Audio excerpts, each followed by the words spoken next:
This is Retro Sports Radio. Visit RetroSeasons.com for more sports history. The New York Jets faced the Dallas Cowboys at Texas Stadium during Week 12 of the 1971 NFL season.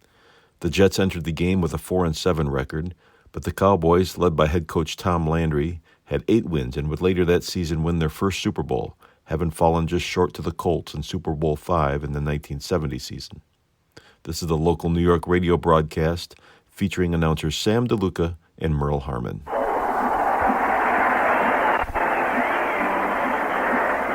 Texas Stadium in Dallas, Texas, professional football, the New York Jets and the Dallas Cowboys. Hello, everybody. This is Merle Harmon along with Sam DeLuca, and we welcome you to the New York Jets Radio Network, brought to you by Mobil, whose detergent gasoline helps keep your engine running smooth and clean.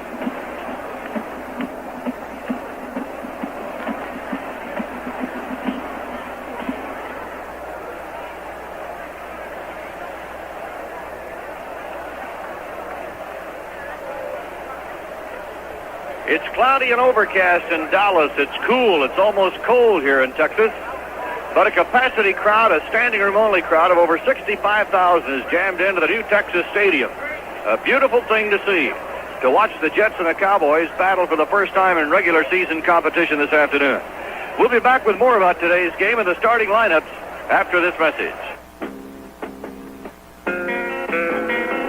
Mobil gasoline gets you where you're going. Mobil gasoline takes you where you want to be. Do you know what foul spark plugs can do? They can make your engine waste gasoline and lose power and mileage. But you don't have to worry about foul plugs because Mobil Premium has an anti-fouling agent designed especially for spark plugs. We put it in our premium gasoline to help keep your spark plugs from fouling. So use Mobil Premium gasoline. It can help your car's performance. Mobil gasoline takes you where you want to be. The New York Jets, who will wear green jerseys this afternoon, which is actually their home uniform. The Dallas Cowboys will be in white. The Jets are now coming on the field, and we'll pause briefly for station identification on the Jet Set Network. WTRY FM in Albany.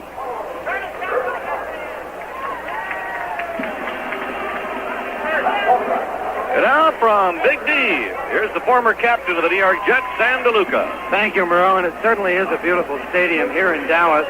And everybody knows that the Dallas Cowboys have a fine football team to go along with it.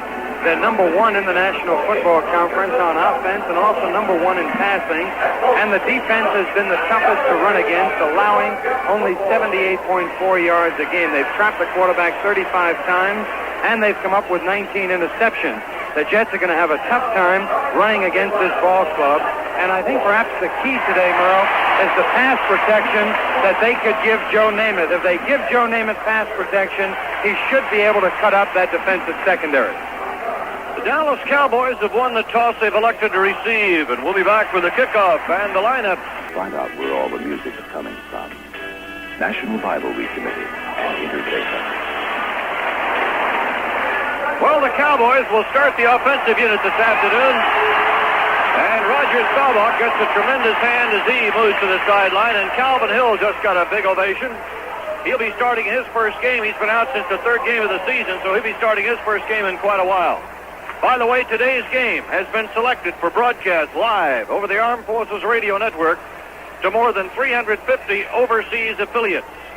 So from Vietnam, all around the globe, football fans are going to be listening to this ball game, and our best wishes to you from Texas Stadium in Dallas. Now, the starting lineups for the Cowboys.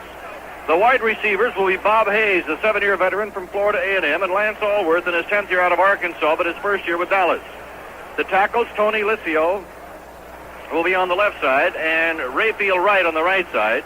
Licio is back. You know, he was traded to San Diego during the offseason, and the deal that brought Allworth back to Dallas, and now Licio is back with the Cowboys, being obtained not too long ago from San Diego. So he'll be a left tackle, an 8-year veteran from Tulsa. Rayfield Wright on the right side in his 5th year out of Fort Valley State. John Nyland and Blaine Nye will be the guards. Nyland in his 6th year from Iowa. Nye out of Stanford University in his 4th season with the Cowboys. And at center, the veteran Dave Manders in his 7th year out of Michigan State. Billy Truax will be the tight end. And, of course, you remember Billy Truax with the Los Angeles Rams for so many years. He's in his 8th year out of LSU. Now the backfield. Roger Staubach will be at quarterback in his 3rd year from Navy. And he has won the job from Craig Morton. You know, for a while, head coach Tom Landry was using the dual quarterback system, even switching after each play. Now it's Staubach's job. The running backs will be Dwayne Thomas in his 2nd year from West Texas State, and Calvin Hill in his 3rd year from Yale. So that's how the Cowboys will stack up. And now let's look at the Jets' defensive alignment. The front four that will face the Cowboy attack: Jerry Philbin at left end from Buffalo University in his 8th year. John Little out of Oklahoma State in his 2nd year at left tackle. Chuck Hendon in his 8th year from North Carolina College at right tackle. Mark Loomis out of Northern Arizona, a 2nd-year man at right end. The linebacking core, and the Jets today will probably use 4 linebackers most of the time. Occasionally they'll switch to 3 and go to 5 defensive backs, but we'll give you the 3 normal starting linebackers. Ralph Baker from Penn State in his 8th year on the left side. Al Atkinson in the middle in his 7th year out of Villanova. And Larry Grantham on the right side, his 12th year from the University of Mississippi. And we'll give you the deep back in just a moment. But right now, from Texas Stadium, the color guard has moved out onto the field. And to our service personnel listening in all over the world, we salute you with our national anthem.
Anthem. The Jets will use a combination of deep backs. They'll be shifting in and out almost after every play. Steve Cannon, 2nd-year man from Florida, will be at one cornerback. Early Thomas, 2nd-year man from Colorado State, at the other cornerback for the Jets. And the deep backs will be Gus Holloman in his 4th year from Houston, and W.K. Hicks in his 8th year from Texas Southern.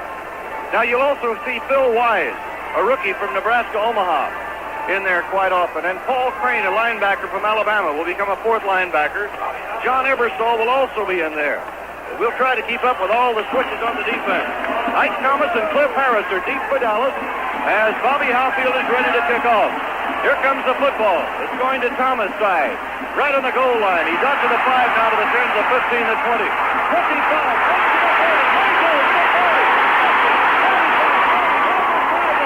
He's going all the way. 100 yards for a touchdown for Ike Thomas.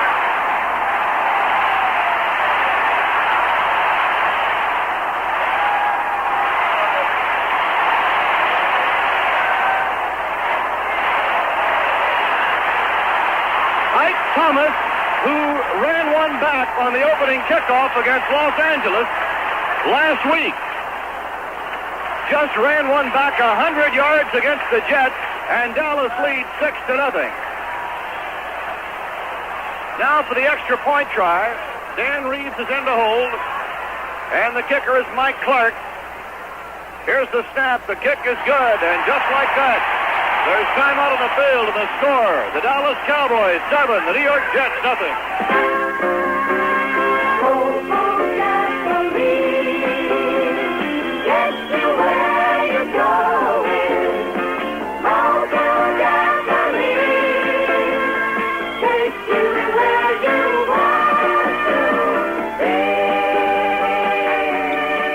haven't been using a good detergent gasoline like Mobil, there is a possibility that your car is suffering from a dirty carburetor, PCV valve, or oil screen. Well, as soon as you start using Mobil detergent gasoline, you're on your way to cleaning up these vital engine parts. When it comes to important things like mileage and power and all-around smooth operation, you can count on Mobil. So use Mobil detergent gasoline. It can help your car's performance. Mobil gasoline takes you where you want to go. Gasoline.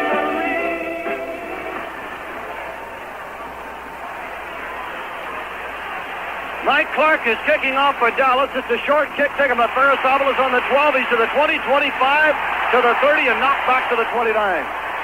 Chris Ferris-Avalos, a rookie out of Brigham Young, returning a short kick to the 30-yard line of the New York Jets. And it took Dallas 16 seconds to jump in to a 7-0 lead. And officially, it has been confirmed 101 yards on the kickoff return by Ike Thomas. No, I don't think anyone touched him. Here come the Jets with Joe Namath at quarterback. Wide to the right, Maynard. Wide to the left, Rich Castor. The running backs are John Riggins and Emerson Boozer. The Jets are down 7-0. And a handoff going to Riggins. Flags are down. The play is stopped. The left guard, Randy Rasmussen of the Jets, jumped offside. The starting front line for New York, Rich Castor and Don Maynard, the wide receivers. Castor from Jackson State, a second-year man. Maynard is 13th year out of Texas El Paso. The guards are Bob Sweas from USC and Winnie Hill from Texas Southern. Randy Rasmussen from Kearney State of Nebraska at left guard. Dave Herman of Michigan State at right guard. At center is John Schmidt out of Hofstra. Joe Namath, Alabama's own, from quarterback. And the running backs, Emerson Boozer from Maryland State and John Riggins, a fabulous rookie from Kansas. Here we go. Riggins wide to the left, Maynard wide to the right. The 5-yard penalty on the offside has made it first down and 15 from the Jet 25. John Schmidt over the ball, Namath calling the play. Namath gives off to Riggins coming through the middle, and he pulls his way to the 28. Brought down by Bill Gregory, the left tackle, and Larry Cole, the defensive left end for the Dallas Cowboys. And that front line for Dallas, Larry Cole from Hawaii at left end. Bill Gregory, number 1 draft choice of the Cowboys from Wisconsin, a rookie at left tackle. Bob Lilly, everybody's all-pro, an 11-year veteran from TCU at right tackle, and George Andre, a 10-year veteran from Marquette at right end. The Jets break the huddle. Castor going to the left, Don Maynard coming wide to the right. Pete Lamons a tight end to set up on the left side for New York. It'll be second down and 12 yards to go for the Jets. The running backs break out of the eye, go into a split, and the handoff goes to Riggins. Riggins bangs into the right side, bowling over tacklers and gets out to the 36. Cliff Harris from the secondary finally brought him down. The big Kansas halfback running for almost 8. So now it'll be third down and about 4 yards to go for New York. The deep backs, well, let's get the linebackers first of all for the Cowboys. Dave Edwards from Auburn at the left side. Leroy Jordan from Alabama in the middle. Chuck Howley, all-pro on the right side for the Dallas Cowboys. And the deep backs, Herb Adderley and Mel Renfro, Cornell Green and Cliff Harris, and here we go. Third down, a short 4 for New York. Namath calling the play. He stayed on the ground. Namath on a pitch to Riggins. Riggins trying to go wide. Riggins gets the block, but he can't get the one he really needs. He's thrown on the 35. Leroy Jordan, the middle linebacker of the Cowboys, stops the play, and the Jets will have to give up the football. They lose about 1.5 yards, and it'll be fourth down and 5 from the New York 35. Dallas has a very active front 4 and, of course, 3 extremely active linebackers. The linebackers are small according to pro standards, but coupled with that front 4, they've got great speed, agility, and mobility. Very tough to sweep on.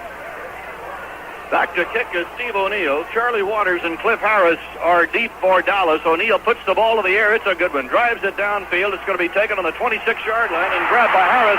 And the flag goes down as Harris comes out to the 39, where he is dumped hard at the 39-yard line. And the tackler was Gus Solomon, I believe. A 38-yard kick. Let's see what the flag's about. Flag was thrown back on the Dallas 27-yard line.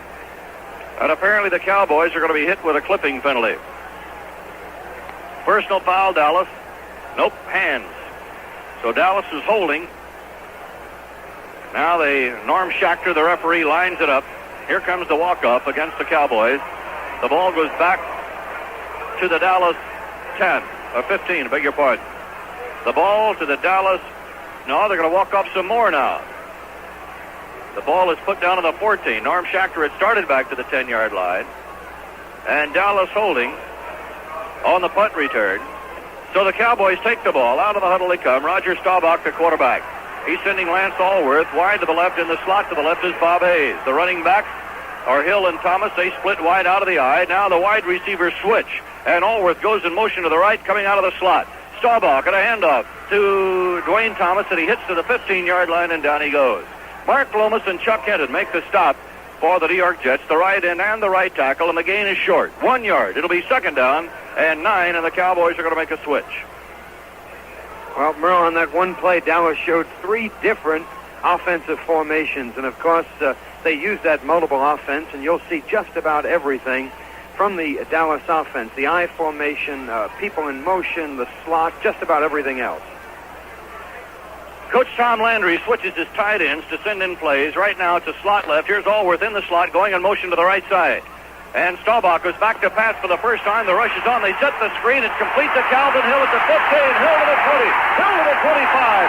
Hill gets near the 30-yard line and bounces out across the 30 with Blaine Nye, the right guard, in front of the blockers on the screen. And finally, John Ebersol makes the tackle for the New York Jets, and the ball will be spotted on the Dallas 30. So a gain of 15 yards and a first down on the screen. And Mike Ditka has come in for Billy Truax as the tight end for the Cowboys, who lead by a score of 7-0. We have 10 minutes and 55 seconds left to play in the first quarter here at the beautiful new Texas Stadium in Dallas. By the way, the big kickoff return by Ike Thomas, who played his college ball right here in Dallas, needless to say, was appreciated by this partial crowd. Here's a pitch coming back to Calvin Hill. He was almost tripped up, regains his balance, crosses the 30, gets to the 34. W.K. Hicks from the secondary is up to help make the tackle, along with Mark Lomas, the right end. So Calvin Hill moves the ball near the 35-yard line, where it becomes second down and 6. I don't think there's any doubt that Calvin Hill is a better running back than Walt Garrison. However, Garrison has been starting for the Cowboys. He would be starting today if it weren't for an injury. He does everything well. He blocks, he catches the ball, and he's a pretty good runner himself. Now Dallas sets up at a wishbone tee and bounces back out of that into an I with wide receivers going to both sides. Second down call for Roger Staubach. And the former Navy quarterback gives off to Dwayne Thomas, who bangs into the right side of the line to the 45 to midfield and down to the 48-yard line of New York, almost the 47-yard line. John Dockery finally making the tackle after an 18-yard pickup by Dwayne Thomas, who was the number 1 draft choice of the Cowboys last year. Right now, the Jets have 4 linebackers in. John Ebersol has replaced Al Atkinson. Larry Grantham is on the right side. Then there's Ralph Baker and Paul Crane. Wide to the right, Allworth. Wide to the left side, Bob Hayes. First down on the Jet 48-yard line. The Cowboys lead 7-0. The Cowboys with wide receivers out to both sides. Staubach fakes the pitch, drops back to throw. He is throwing to Ditka, the tight end. He's got the ball to the 30, and he is out of bounds at about the 27. Mike Ditka, the tight end, the former Chicago Bear and Pittsburgh star, takes the ball down to the 27-yard line of the Jets, and another first down for the Cowboys. And that one was right on target. Staubach has been throwing to his tight end and his setbacks more than to his wide receivers. And, of course, he has those great wide receivers in Bob Hayes and Lance Allworth, who came from San Diego. However, he does throw a great deal to his backs. Walt Garrison is the 3rd in the National Football Conference, 3rd ranked in receptions with 39. Now the Cowboys, who use the multiple offense, the multiple sets, bring Allworth in motion to the left out of the eye. Here is Staubach, a handoff to Dwayne Thomas. Dwayne Thomas right to the middle is going no place. Stopped by Lomas, by Hinton, by Little. And Phil Wise is up from the secondary. They spot the ball at the 27, a gain of about 1. It'll be second down and 9. By the way, Isaac Thomas, 101-yard touchdown return of the kickoff, ties the Cowboy club record set by Amos Marsh back in 1962 against Philadelphia. And we mentioned Thomas also ran one back 89 yards against the Rams on Thanksgiving Day. That was the opening kickoff. So Mr. Thomas has been giving the Cowboys a quick lead. Bob Hayes to the right, Allworth to the left. The running backs are split. Hill now going in motion out to the right. Here's a fake pitch and a Passed off to Hill in the right flat. Hill down to the 25, to the 20, the 15, the 10. Touchdown! Calvin Hill. Rayfield right, the right tackle, gave the D-block. Roger Staubach faking a pitch to Dwayne Thomas. He jumped in the air, threw to Calvin Hill in the right flat. The Jets took the fake to the left side, and Hill went down the right lane for a touchdown, 27 yards. And the Cowboys have put 2 touchdowns on the scoreboard here in the first quarter. 7 plays for 86 yards.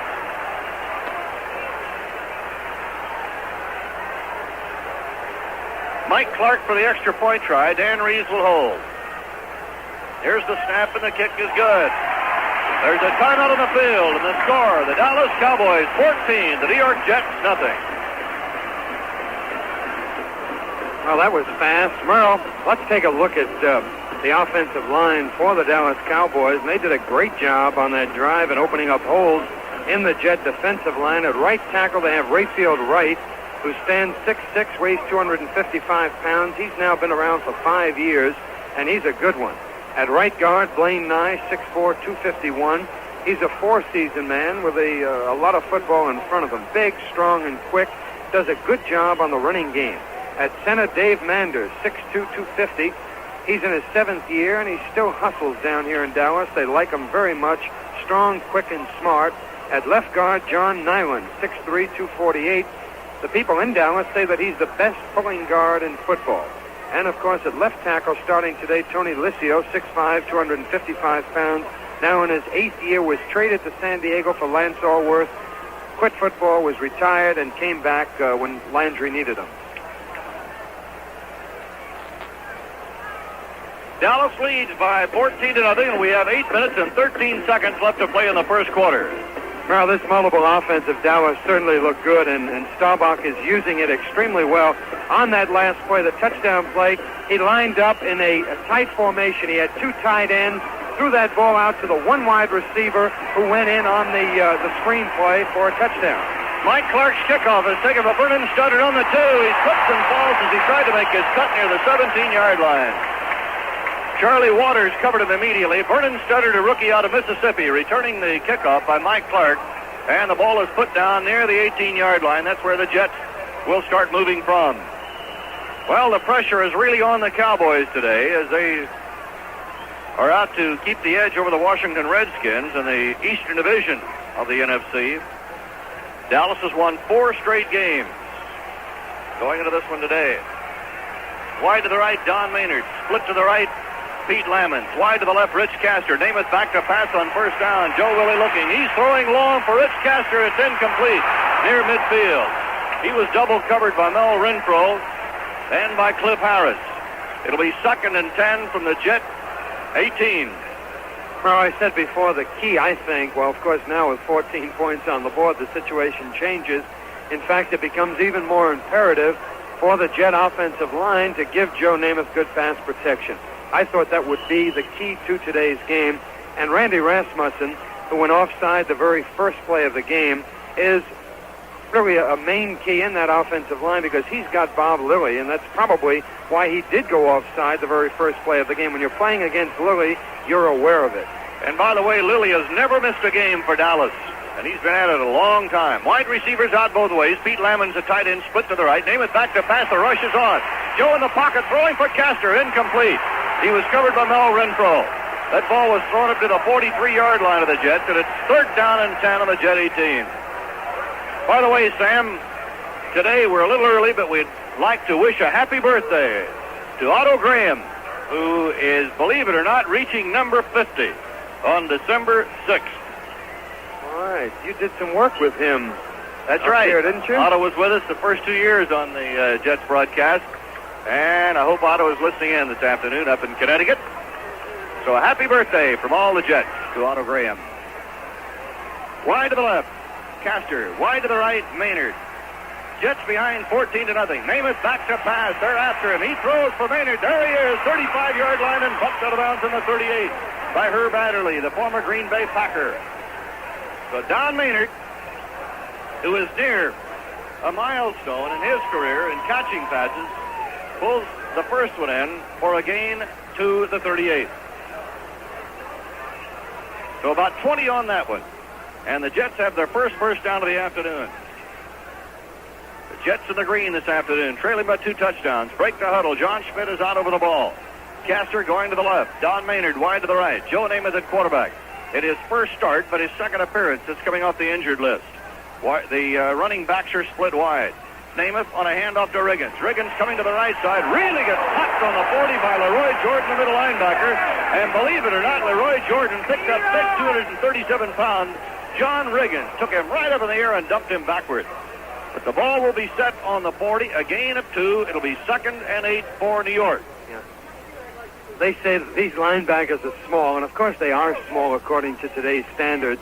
And many feel that perhaps Jordan and Howie and so on couldn't make a pro team if they started as rookies today. But believe me, they work extremely well together, and you can see what a guy can do even with only 225 pounds. With a big running back like Riggins on that last play, just picked him up and drove him back. Namath back to pass in the pocket. Namath throwing, gets snowed under. He throws to Castor, incomplete down on the 40-yard line.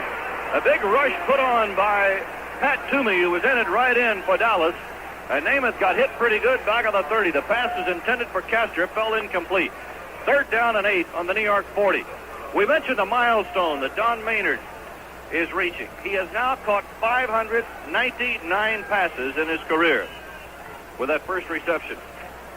Right now, Namath is 1 out of 4 for 20 yards. It'll be 3rd down and 8 on the Jet 40. The Jets are trailing 14-0. Castor going wide to the left and Maynard to the right. Pete Lammons, a tight end, is split to the left by 7 yards. Namath back to pass on 3rd and 8. Joe looking for Maynard. Intercepted at 47 yards on the alley. He's down to the 40 of New York and knocked out of bounds on about the 28-yard line. Brought down by Emerson Boozer.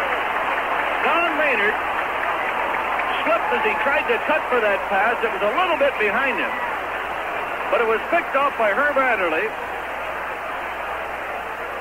and returned down to the 28 where they're going to mark it in Jet territory, and Dallas has the football, and there's a timeout on the field in the score. The Cowboys 14 and the Jets nothing.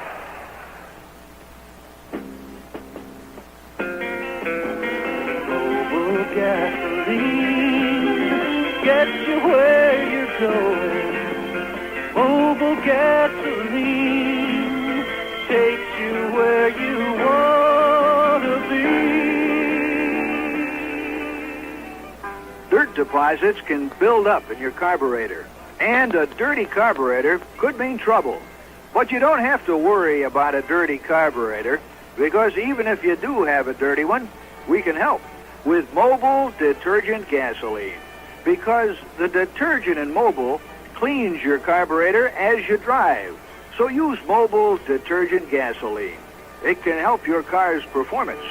Mobile gasoline takes you where you want to be. Where you want to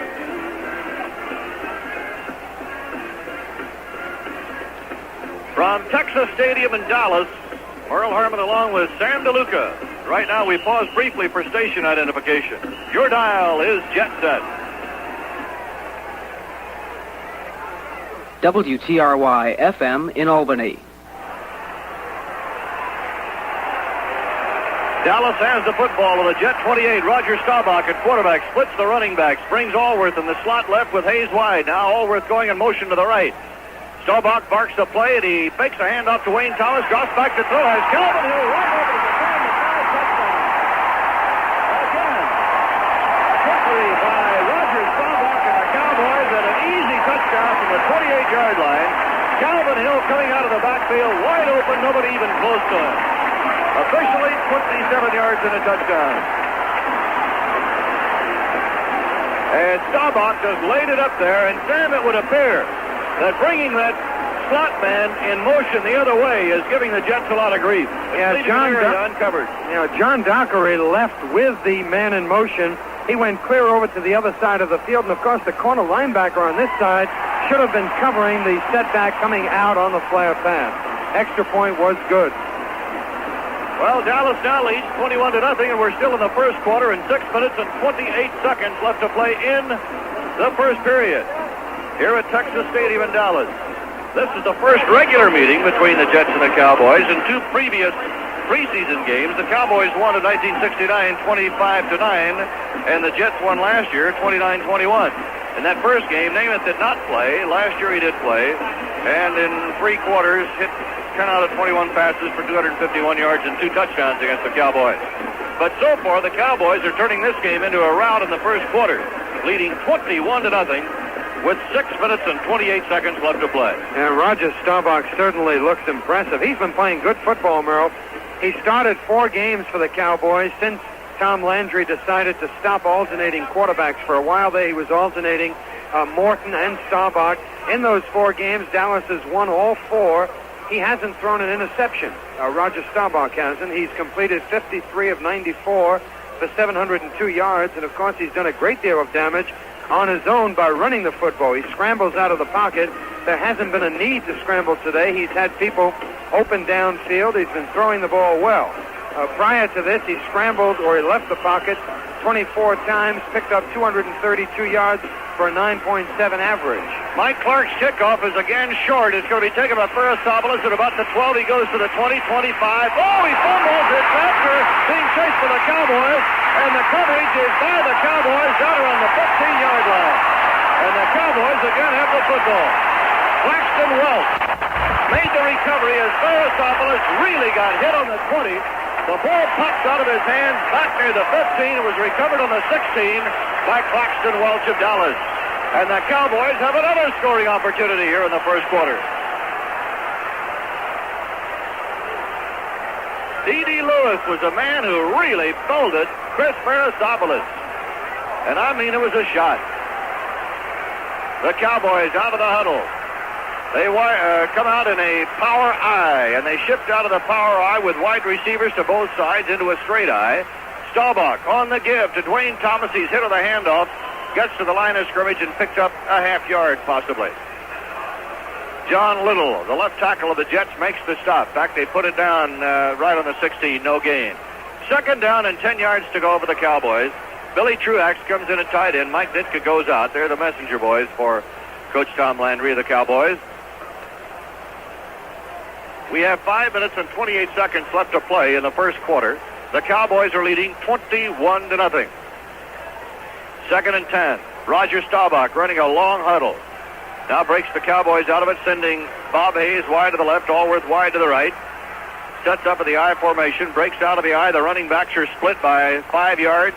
And Staubach, a handoff to Calvin Hill. Power sweep to the right. Hill to the 10. Hill to the 6. Calvin Hill all the way down to the 6-yard line, brought down by Steve Tannen and by Larry Grantham. And Blaine Nye, the right guard, leading the blocking on that sweep right. Must get much credit for the success of that play, which gained about 9 yards, almost 10 yards, in fact. Short yardage, third down. Here is Ditka coming in. Truax is coming in. Hayes goes out. That'll give Dallas a pair of tight ends. They're showing second down. This is a third down, Sam. Did the first play gain nothing? Third down. Yeah, now they switch it to third down. Okay. Allworth on the wing to the left. They bust out of that now. Allworth going wide to the left. The running backs are split. Allworth is a flanker. Here is Staubach on a quarterback draw, and he is across the 5 down to the 4. Mark Loomis makes the stop with John Little helping. And it's a first down and goal to go near the 3-yard line for the Dallas Cowboys. That was Dallas' first third down play of the ball game, by the way. W.K. Hicks is out. John Mooring is in. He'll play the middle guard now for the Jets defensively.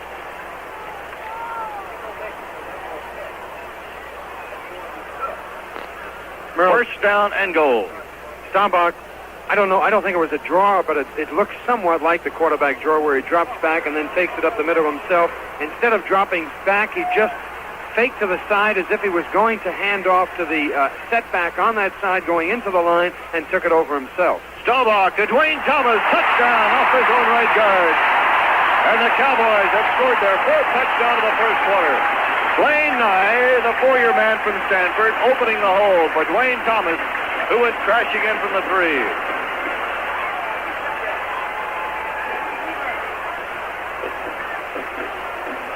And Dallas has jumped in front now, 26-0. 27-0. Took one away from him. Mike Clark will now try to make it 28. Reeves holding the snap. The kick is good. And would you believe the Dallas Cowboys are leading the Jets by 4 touchdowns in the first quarter with 3 minutes and 14 seconds left to play in the first period in Dallas. I don't think the Jets have done anything right yet. The game is very much reminiscent of the opening game in Baltimore when the Jets looked so bad and the Baltimore Colts just ran up and down the field on them. The Baltimore team ran a great deal against the Jets, and I would have said that was probably the weakness of that Jet team today, the defensive line, and much would be determined as to whether they could stop this Dallas running attack. But so far, the Cowboys have done it both on the ground and through the air. Staubach has looked good. Here's Mike Clark to kick off. A high end-over-ender, again short. Taken by Ferris-Ovalis, this time on the 8. To the 15, to the 20. Ferris-Ovalis, 25, spins and goes down to the 30-yard line. And the tackler is Charlie Waters of the Cowboys. So 1st and 10 for the Jets on the Jet 30, and Bob Davis is coming in at quarterback for New York.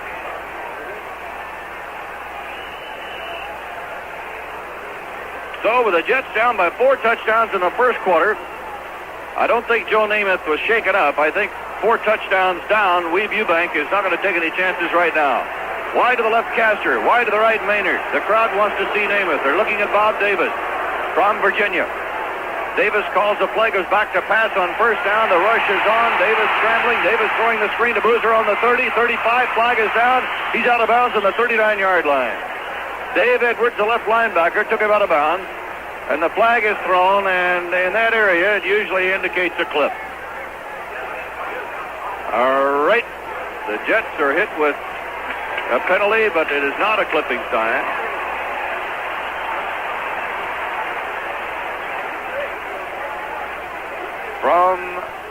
Wait a minute. They're starting from the 30. They'll go to the 15. A 15-yard penalty against the Jets.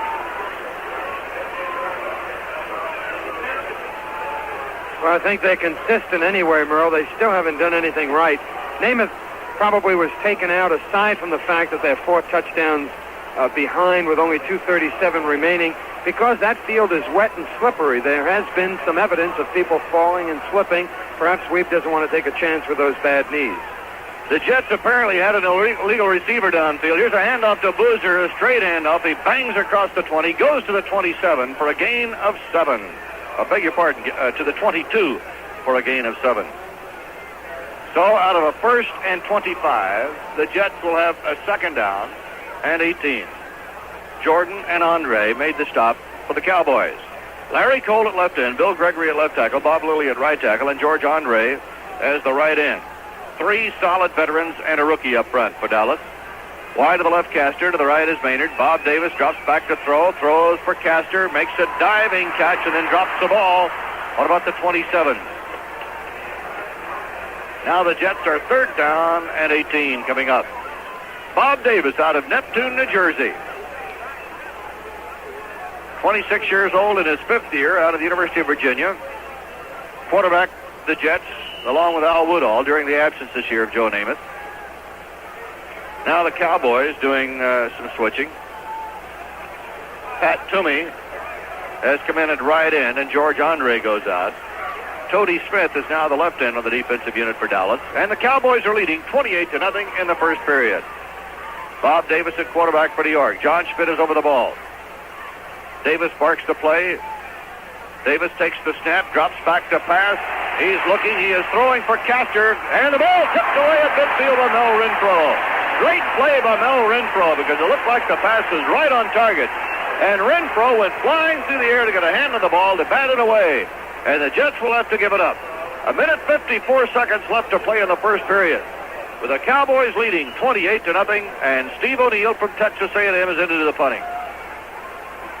Cliff Harris and Charlie Waters go deep for the Cowboys. Here's the snap. O'Neill puts his foot on the ball, drives it downfield, a good one. It's going to be fielded on the 31-yard line, taken by Harris. Harris has an open pocket to the 40, 45, midfield down to the 40-yard line of New York. Puts his head down, goes out of bounds as he is hit by O'Neal, the last man. O'Neal got him out of bounds on the 34-yard line of the Jets. And if there's one thing that's really hurt the Jets today, it's been defensing the return. Yeah, they're supposed to keep a relative distance coming down the field, converge on the ball, and maintain a relative distance. If one guy gets knocked down, they're supposed to go ahead and compensate by everyone else moving in, and they're just not doing it. They're spread out too far. One guy is getting knocked out of the play. That gives the ball carrier a hole, and he's taking off. Now the Cowboys with the ball on the Jet 34 after a 47-yard kick by O'Neal, but the return wiped it out. Here is Staubach, and a handoff to Calvin Hill. He puts his head down, rams his way into the middle, and then meets Ralph Baker head on. The left linebacker who stops him at about the 33. A gain of a yard or so. Gus Holloman is coming into the secondary, and Paul Crane goes out. Now we'll try to set the Jets' defensive backfield for you, which includes Early Thomas, W.K. Hicks, Gus Holloman, and John Dockery. And the linebackers are Ralph Baker, John Ebersole, and Larry Grantham. Out of the huddle come the Cowboys. Lance Allworth going wide to the right. In the slot to the right is Bob Hayes. Second down 9, the call for Staubach and the Dallas Cowboys. Staubach fakes the handoff, drops back to throw, throws over the middle of his tight end. Great catch by Truax, but the ball is shaken loose by W.K. Hicks as Truax was going to the ground. Incompleted pass stops the clock with 53 seconds left to play in the first quarter. The Cowboys lead 28-0. Bill Wise comes in for New York, and John Ebersole goes out. The first pass that is not connected for Staubach. He's 3 out of 4 for 59 yards and 3 touchdowns in the first period. So the Cowboys on top, 28-0. Have a third down and 9 coming at the Jet 33. 53 seconds remaining in the first period. Lance Allworth going wide to the right. Bob Hayes wide to the left. Calvin Hill sets up in the slot left on the wing. Now Hill backs up to become a setback along with... Now he goes in motion to the right. The Cowboys are always doing something. That leaves Dwayne Thomas back to pass. Staubach. Staubach is bombed under at the 42-yard line. The Jets had a rush with Philbin leading the charge. Lomas coming from the other side. And Hinton, back the front four, all smashed in to bring him down. They marked the ball on the 41-yard line of the Jets. And that'll bring on Mike Clark, the field goal kicker, who will try one from somewhere around the 46, 47. 49 seconds left to play in the first quarter. Chris Parasopoulos will drop back for New York. Remember, the misses can be run out this year. So Mike Clark will go from the 47. Now Dan Reeves, who will hold, moving a little closer to the 48. So apparently that's where it will be placed down. It is. The kick is on the way, and it is short into the end zone, out of the end zone. The Jets will take over on their own 20. 43 seconds left to play in the first quarter. Dallas jumping to a quick 28-0 lead, and you can almost see the handwriting on the wall of the opening kickoff when Ike Thomas grabbed the ball a yard deep in the end zone and ran it 101 yards for a Cowboy touchdown. Bob Davis still at quarterback for the Jets. Joe Namath on the sideline with the Jets down by 4 touchdowns. Wide to the right, Don Maynard. Wide to the left, Rich Castor. Running backs are split wide, John Riggins and Emerson Boozer. John Schmidt covers the ball. The guards are Rasmussen and Herman. The tackles are Hill and Sweas. Davis, a handoff to Riggins. Riggins comes into the right side, but somebody missed a block, and he runs right into Leroy Jordan, who turns him upside down on the 21-yard line. That's the second time Leroy Jordan has met Big John Riggins head on, and the second time Riggins has been bowled over backward. Now we're down to 27 seconds of the first quarter, and 2nd and 10 coming up for the Jets. You can talk about size all you want, but if you get the right position when making a tackle, if you get that ball carrier right above the belt buckle, just below the numbers, regardless of how big he is, you're going to bring him down. That's what they're doing.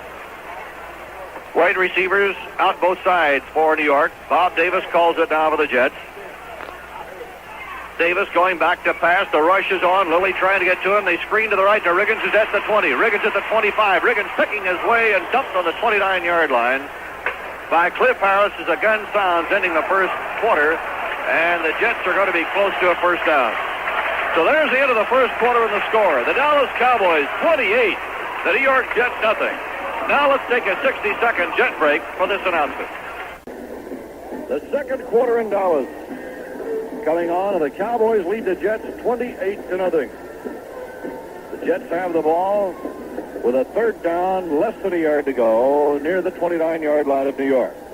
Merle, the Dallas Cowboys stagger their defensive linemen. If you start at one end, he might be up very tight on the ball. The tackle next to him may be a yard and a half or 2 yards off the ball.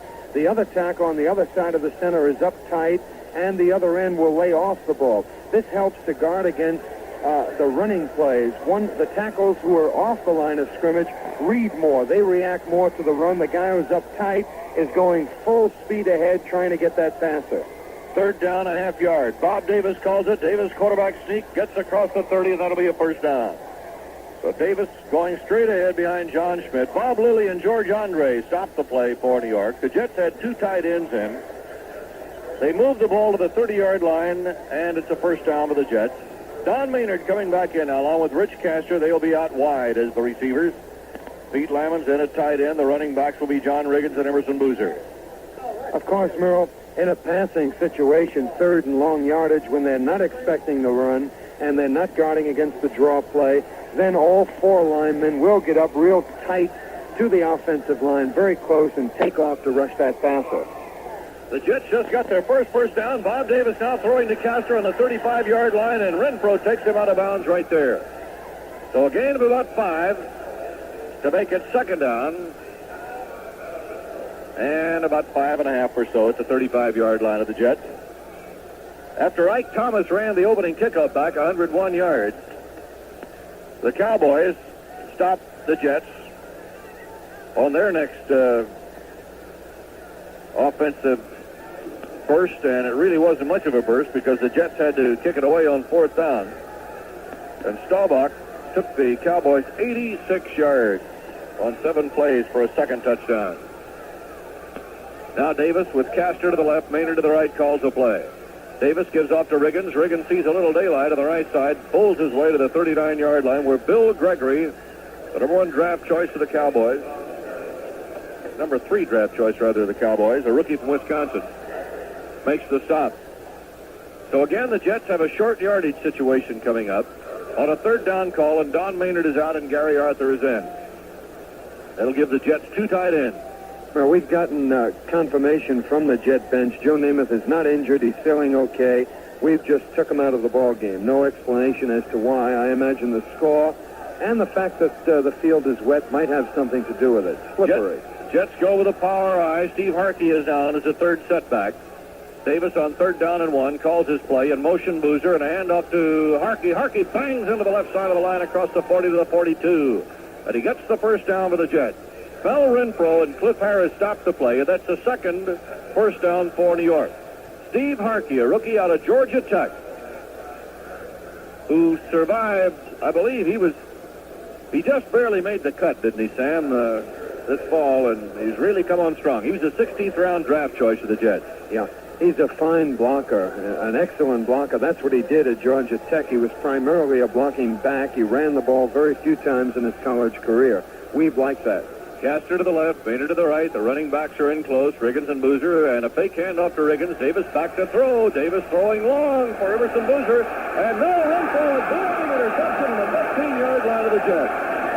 Mel Renfro, an over-the-shoulder interception, made it dive for the ball, and the Cowboys have it on the Jets, on their own 15, rather. They have the ball, their own 15-yard line after the interception by Mel Renfro. Yeah, the guy who caught the ball was led perfectly. It was a perfectly thrown pass right to Mel Renfro. He overthrew the Jet receiver, Emerson Boozer, who was going up the sideline, but it was perfect as far as Renfro was concerned, right in his hands. All right, we have a timeout on the field now. And the score, the Dallas Cowboys 28, the New York Jets nothing. Well, the National Football Conference has clinched the 40-game interconference series with the American Football Conference for the second straight season. Detroit's 32-21 victory over Kansas City on Thanksgiving Day assured the NFC of a tie. And then, of course, San Francisco's 24-21 win over the Jets last Sunday at Shea Stadium. That was the NFC's 20th victory. So the way it stacks up right now, the teams in the National Football Conference have won 20. The AFC teams have won 9, and there have been 2 ties. 9 games remain to be played in the final 3 weeks of the NFL season. And last year, of course, the NFC won this series once again. That year they won 27, they lost 12, and they tied 1.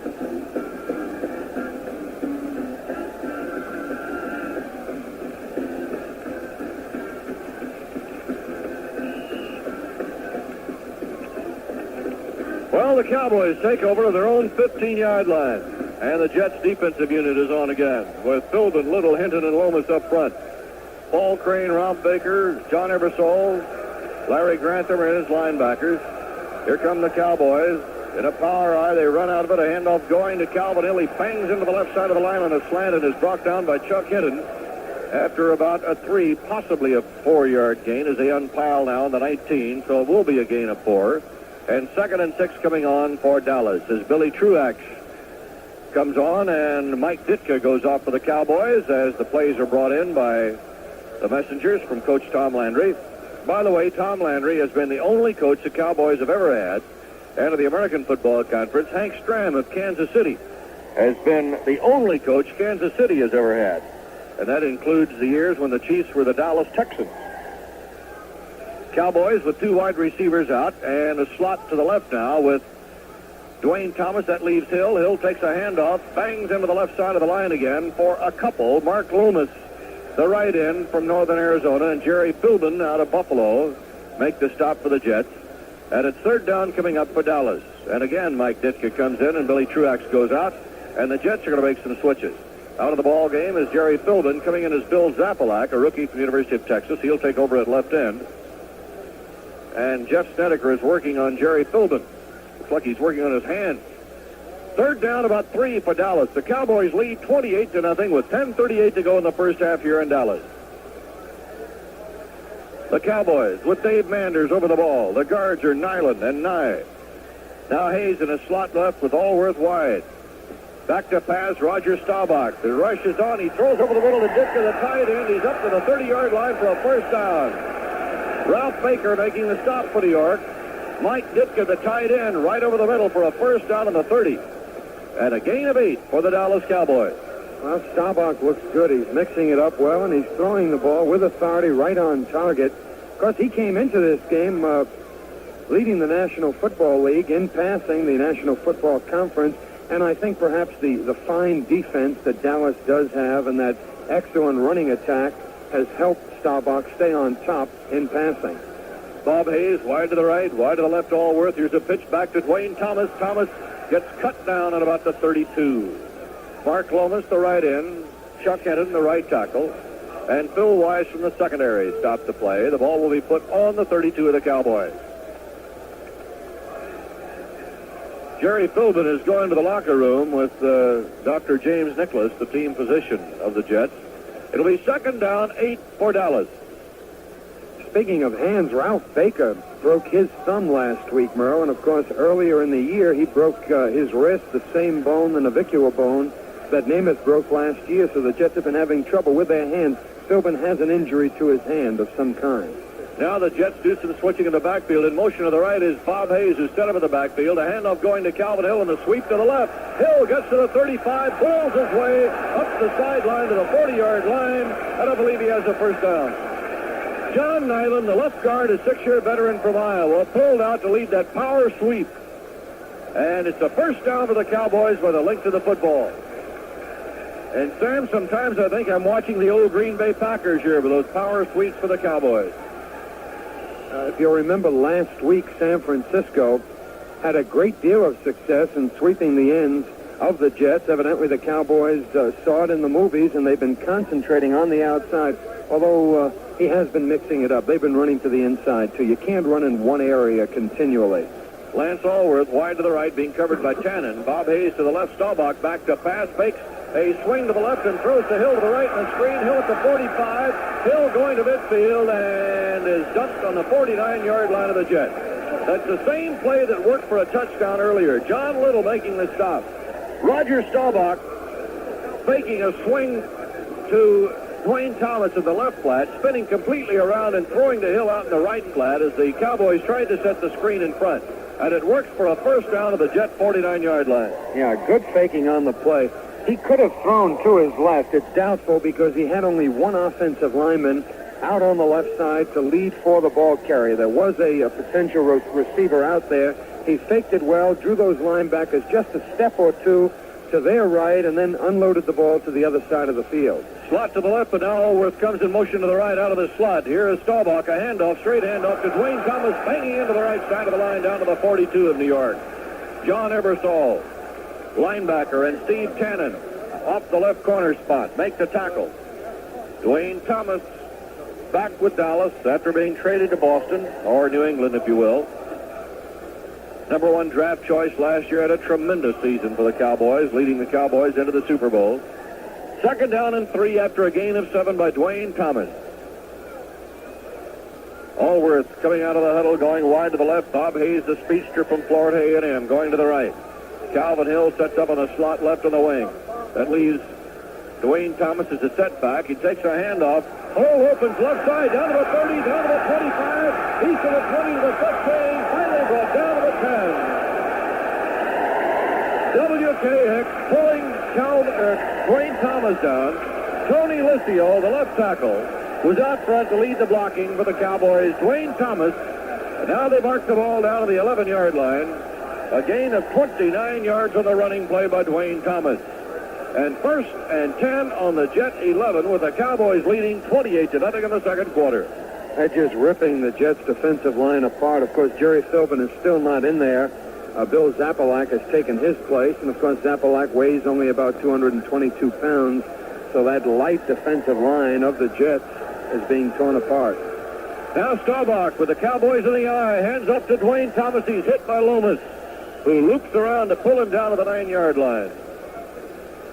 Lomas has played well this year for New York. He's really had to carry a load, replacing Berlin Biggs, who went to Washington for the Redskins' number 1 draft choice. By the way, the Jets will have 2 number 1 draft choices in the next draft. Yeah, of course, the question now is what kind of a number 1 choice they'll get from Washington, because Washington is going to be up on top, evidently, in the standings, and they'll draft late. In the beginning of the year, it looked as if, or many thought, that draft choice might be even more important. Wide to the left, Allworth. At the slot to the left, Hayes. Second down 8 after a 2-yard pickup. Staubach hands off to Hill. Sweep to the right. Cuts to the 5. Touchdown. Calvin Hill bouncing his way through Jet tacklers. John Nyland, the left guard, again leading the blocking for Dallas. And also, Dwayne Thomas gave him a block on the 5-yard line. So Calvin Hill, who has returned today in a blaze of glory, runs one over from the 8-yard line, and the Cowboys have now scored 5 times in this game. 10 plays for 85 yards on that one. Mike Clark is in for the extra point try. Dan Reeves holding. The kick is good. There's a timeout on the field, and the score, the Dallas Cowboys 35, the New York Jets nothing. Mobile gasoline gets you where you're going. Mobile gasoline takes you where you want to be. When a little engine part like an anti-pollution valve gets clogged with dirty deposits, you can expect trouble, because a dirty anti-pollution valve can make your engine idle rough and stall. But there's something you can do to help prevent this kind of rough idling and stalling. Use Mobile. It contains a detergent that cleans your anti-pollution valve while you drive. Mobile Detergent Gasoline. It can help your car's performance. Mobile gasoline takes you where you want to be. Mobile gasoline.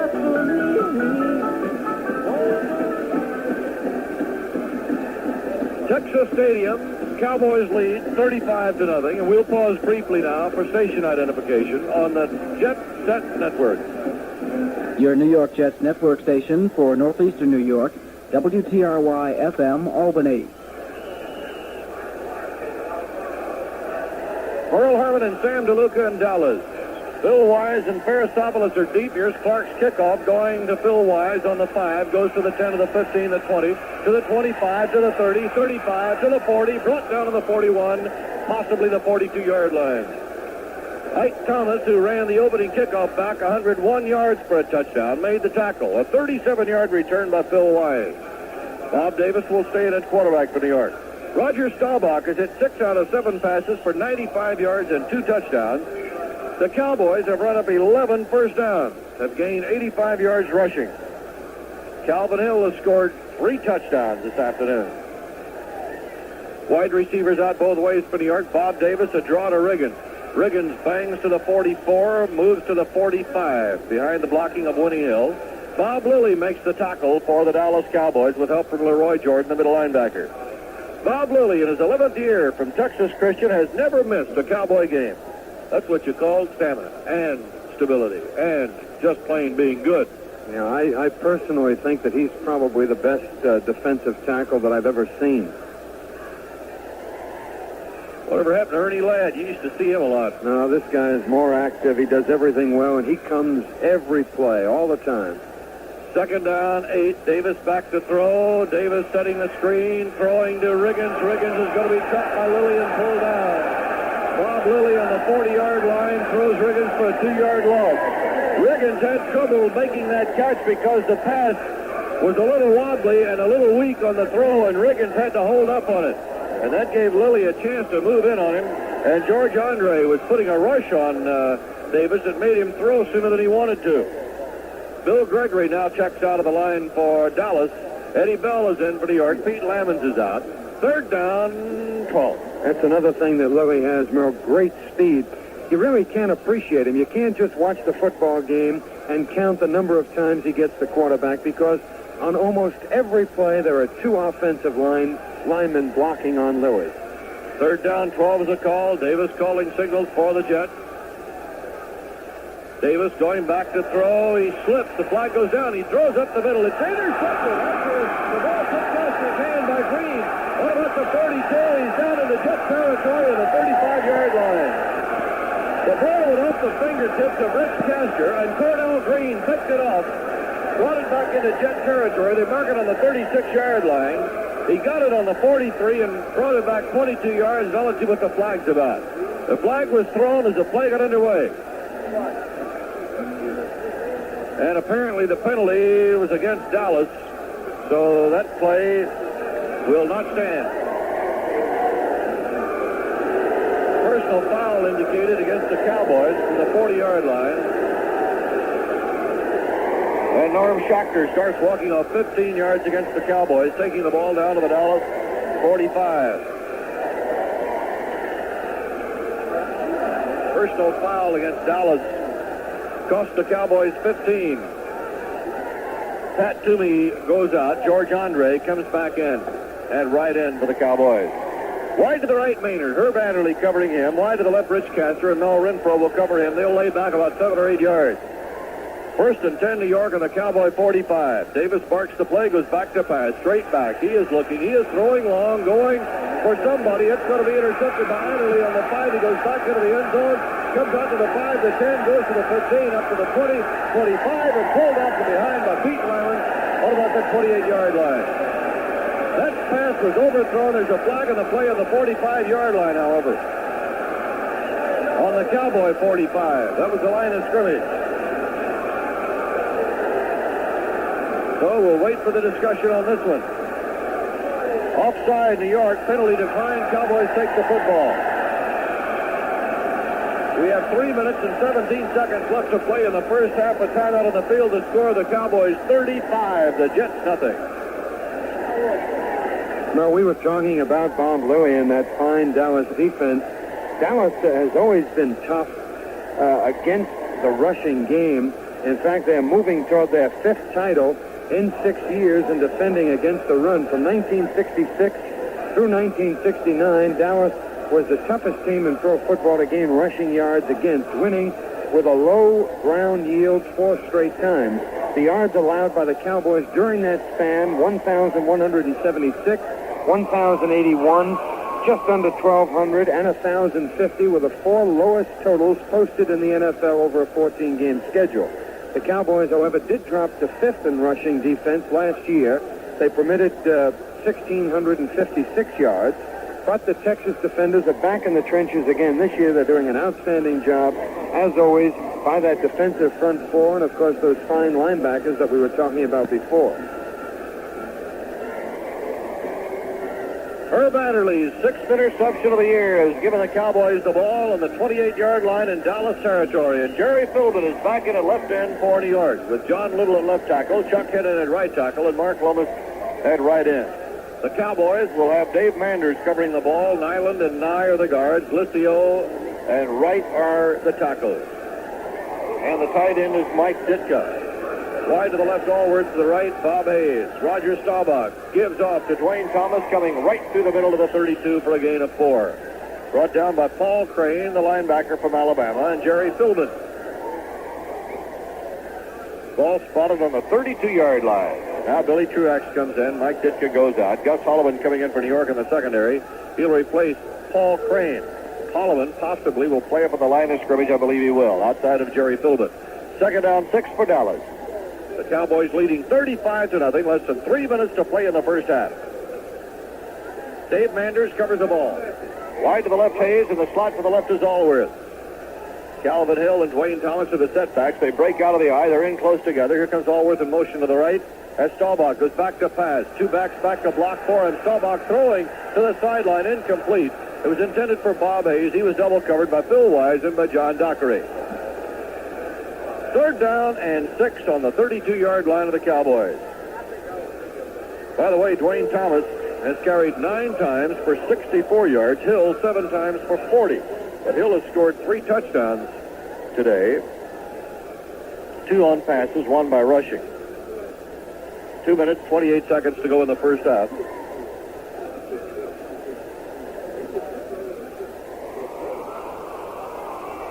Bob Hayes has been a target for the first time. He goes wide to the left. To the right is Allworth. Cannon's going to play Allworth near the line of scrimmage, head to head. Staubach on 3rd down makes his call. Staubach is back to pass. 2 backs, they back to block. Staubach cranks up and goes long for Bob Hayes. The battle's on, but the ball incomplete at the 25-yard line. John Dockery covering Bob Hayes on a solo, and Dockery breaks up the play. And the crowd thinks Dockery interfered. So the Cowboys will be punting it away for the first time today. Dave Whitby getting ready to come on. Dockery had good coverage on Hayes, and of course Hayes has that blinding speed.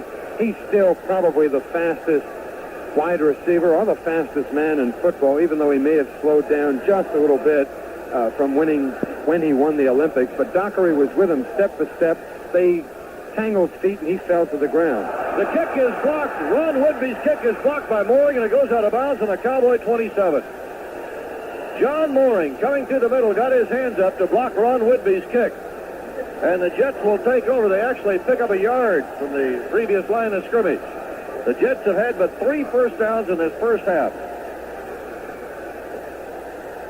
Now the ball will go over to the Jets on the 20. They're going to mark it on the 28-yard line in Dallas territory. That was almost the line of scrimmage then. Pat Toomey at right end, Bob Lilly at right tackle, Bill Gregory at left tackle, and Larry Cole at left end for Dallas on the front line. George Knock is out as a running back, along with John Riggin. They're split wide. We're down to 2:16 to go in the first half. Bob Davis calling signals. Jets trail 35-0. A handoff to Riggins. Leroy Jordan misses him on a blitz, but Chuck Halley picks him up to make the tackle just about at the line of scrimmage. Jordan came firing through the middle, and Halley, who can really cover the ground laterally, made the stop, and we're down to 2 minutes to go in the first half, and a timeout for the 2-minute warning. The Cowboys are leading by 35-0, and Bob Davis comes to the sideline to talk to head coach Weeb Eubank. Joe Namath, who started the game for New York, will also confer with Bob Davis, but When the Cowboys moved to a 28-0 lead in the first quarter, Weeb Eubank pulled Namath out of the game, and now it looks like he's going to ride with Bob Davis the rest of the way. Well, Dallas, we mentioned before, they stagger their defensive linemen. Not only do they put one defensive tackle up close to the ball and the other one lying back to guard against the run, but they seem to vary the splits between those defensive people. One time, the defensive tackle seems to line up inside of the guard. The next time, perhaps outside of the guard. This also does it may confuse an offensive lineman on occasion, and it also may serve to protect those middle linebackers. We mentioned before the linebackers are small. Perhaps Dallas would like to keep those big offensive guards off the linebackers. Of course, on offense, Dallas does just about everything. They have so many different offensive formations that it's very hard to type them, very hard to get tendencies. You can't look for tips or any cheating on the part of the offensive backs or the receivers because they rarely line up in the same position twice. Eddie Bell has come in. Pete Lamons has gone out. That gives the Jets 3 wide receivers. Bell wide to the left, Castor in the slot left, Maynard going to the right, Bob Davis at quarterback. Calling the play now. Davis goes back to pass on 2nd and 10. Pump throws over the middle. The ball is knocked down by one of the linemen. They were trying to set a screen over the middle, and I believe it was Bob Lilly who got his hands up to bat that ball down. So the Jets will have a 3rd down at almost 10 coming on. Dallas, by the way, will have 2 games to go after this one. They will play the Giants at New York and then the St. Louis Cardinals as the Cowboys battle the Washington Redskins for the championship of the East in the NFC. Now the Jets out of the huddle. John Schmidt covers the ball. Maynard going to the right. Wide to the left is Bell. In the slot to the left is Castor. 3rd and 10 for the Jets, who trailed 35-0. Davis going back to throw. Davis rush. Davis throws long for Eddie Bell, and it's incomplete to the end zone. He was double covered by Mel Renfro and by Cornell Green. Bobby Howfield will come on for the field goal try now. The Jets will try to get some points on that board. Davis has thrown 9 times, completed 3 for 12 yards. The Jets have rushed for 33 yards, and Riggins has 21 of those. So the Jets have not had much offense going today at all. Davis will hold in the 35. Howfield from Bushy, England. Soccer-style kicker. Slide angle to the right at the hash mark. Cowboys lead 35-0. Howfield's kick is on the way. He's got the distance. It's right through the middle of the uprights, and the Jets get on the scoreboard. So with 1:46 left to play in the first half, Howfield kicks for 3, and the Cowboys are now leading 35-3. 1 week from tomorrow, Sunday, December 12th, the Jets will be back at the Big Shea to meet the New England Patriots. Listen in at 12:35 for Don Crickey, followed by Sam DeLuca and the pregame highlights. That's a week from tomorrow, Sunday, December 12th, the Jets and the New England Patriots at Shea Stadium in New York. Well, we're talking about this stadium, and it really is a beautiful stadium. If you look around, they have individual booths that they've sold to people. People have to put up bonds, and I hear in some cases it goes as much as $50,000, which isn't what they pay. It's just a bond that they have to go ahead and hold, I think, for about 35 years. And on the way up here, we looked into some of these individual booths with their own entrances, and the people furnish them themselves, and some are really exquisite. Bobby Howfield kicks off. It's going to go to Harris near the goal line. He comes out to the 10 to the 15. Harris to the 20. Harris gets hit hard to the 23. And John Ebersol makes the tackle for the Jets on the 23-yard line. Cowboys leading 35-3. Sam, I couldn't believe that you bought 2 of those boxes when obviously you'll never have a chance during the season to see any games. Just take care of your clients. Well, I didn't buy them. I just, put up the bond, and I'd say a lot of money in this. Right here on the press level, and they haven't sold out quite a few, I guess, down in the end zone. I see they are vacant. There you go.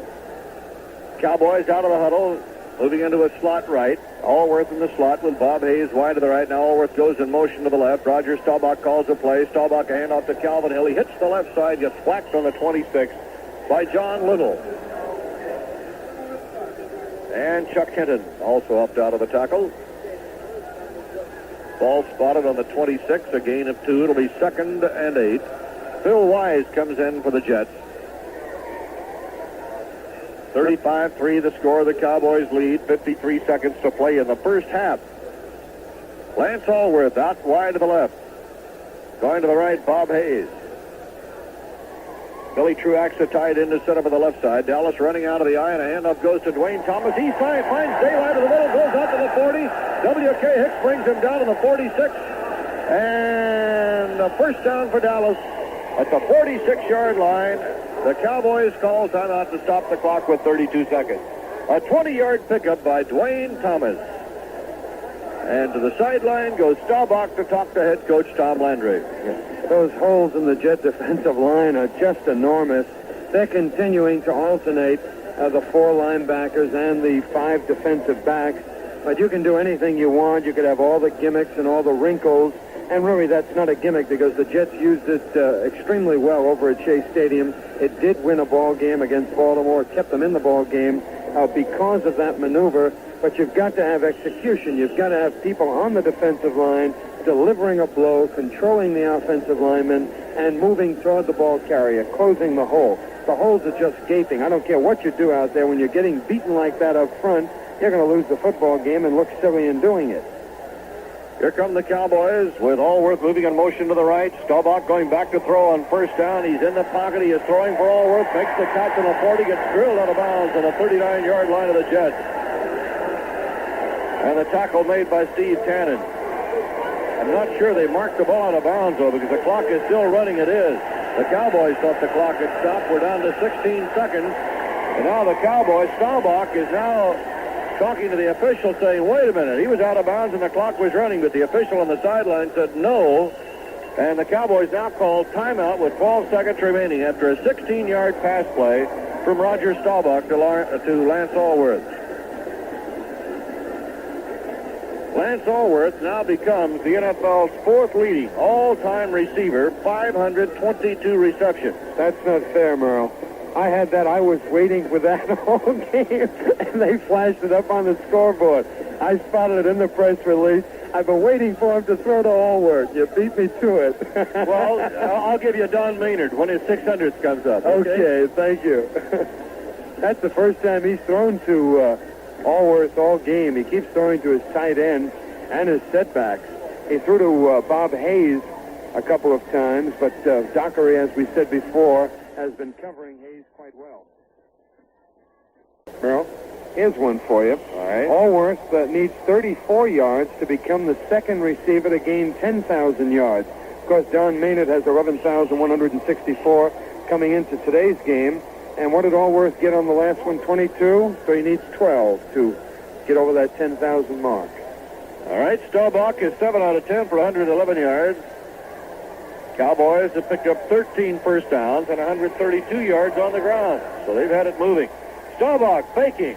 Going back to throw. Throwing long for Bob Hayes. It is knocked down by W.K. Hicks on the goal line. He was actually going for the interception, but he couldn't make it. Steve Tannen moved over to help out. And we're down to 6 seconds on the clock for the first half. Mike Clark coming in for Dallas for a field goal attempt.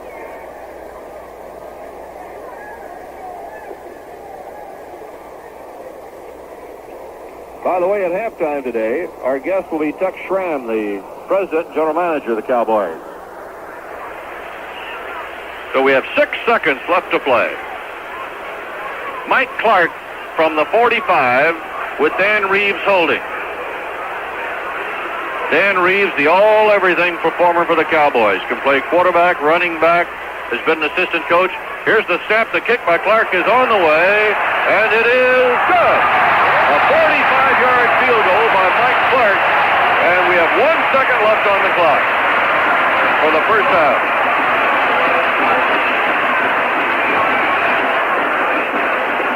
So now the Cowboys lead 38-3. 1 second remaining to be played. That'll cover the kickoff, and that's about it. If you joined us late, Ike Thomas set the pace for Dallas by returning the game's opening kickoff, 101 yards for a touchdown. And within 16 seconds, the Cowboys had a 7-0 lead. Well, it looks like Dallas is going to win its 6th straight over American Football Conference teams. The NFC has clinched the 40-game interconference series with the American Football Conference. To this point, they've won 20, lost 9 with 2 ties. Short kickoff grabbed by George Knock on the 28. Knock going to the 30. Knock trying to find a block. Knock back to the 29. Knock pulled down. Oh, did he take a pop on the 39-yard line as the first half comes to an end. Joe Williams made the tackle. So there's the end of the first half, and the score, the Dallas Cowboys 38, the New York Jets 3. We're at halftime at Texas Stadium, where the Cowboys are leading the New York Jets 38-3 at halftime. This is Merle Herman, and I'll be back with my halftime guest, Tex Schramm, the president and general manager of the Cowboys, in just a moment. Tex Schramm, the president and general manager of the Dallas Cowboys, has seen a lot of things happen in professional football here in Dallas, and for that matter in the NFL, because he's made it happen. And we're looking at one of the things that he made happen here, this magnificent new stadium here in Dallas. And Tex, I know an operation and a construction job like this must be a lot of headaches, but it must please you immensely to see it filled and see it so beautiful and see a great football team playing in it. Well, you certainly do get a lot of gratification out of seeing it in operation as it is now after the planning that went into it for the last 4 years. I think the unique part of the stadium is that it was financed with private capital. There are no taxpayers' dollars in this stadium. The people who are paying for this stadium are the people who are sitting down there in the stands because they purchased the bonds that built the stadium, and we're very proud of that. And I think it is now probably the finest football stadium that we have in the United States. By the way, Sam DeLuca wants to buy one of those plush boxes from you that we looked in on before the game today. Well, those boxes, you have to buy $50,000 worth of bonds for one of those boxes, but when you think that you have that box for the next 35 years or longer, it turns out to be really a pretty good investment, because if you're going to watch a football game, that's the way to go. First cabin all the way. Tex, in this day and age, you mentioned that this stadium was built with private funds. I don't recall any other stadia that has been built with private funds in the last many, many years now, even since the war. How can this thing be practical? Well, the only way that it's practical is the willingness of people to invest their money in the bonds. They don't return a great rate of interest, but if you want to have a season ticket, you have to buy a bond. And we sold 32,000 season tickets, and this purchase required either between the 30-yard lines the purchase of a $1,000 bond for each season ticket, or on the and all the rest of them are $250 for each season ticket. So the fans, and we're selling them now as fast as we are, even with the season almost over.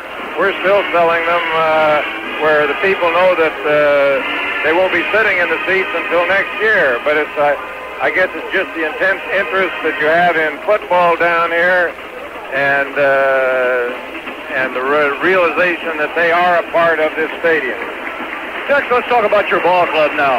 It would appear, on the basis of what we have seen in the first half and the way your club has been winning, that Coach Tom Landry is peaking his team at this point. So many teams, and maybe years in the past, possibly have peaked too early, and then you've gotten trouble late in the season.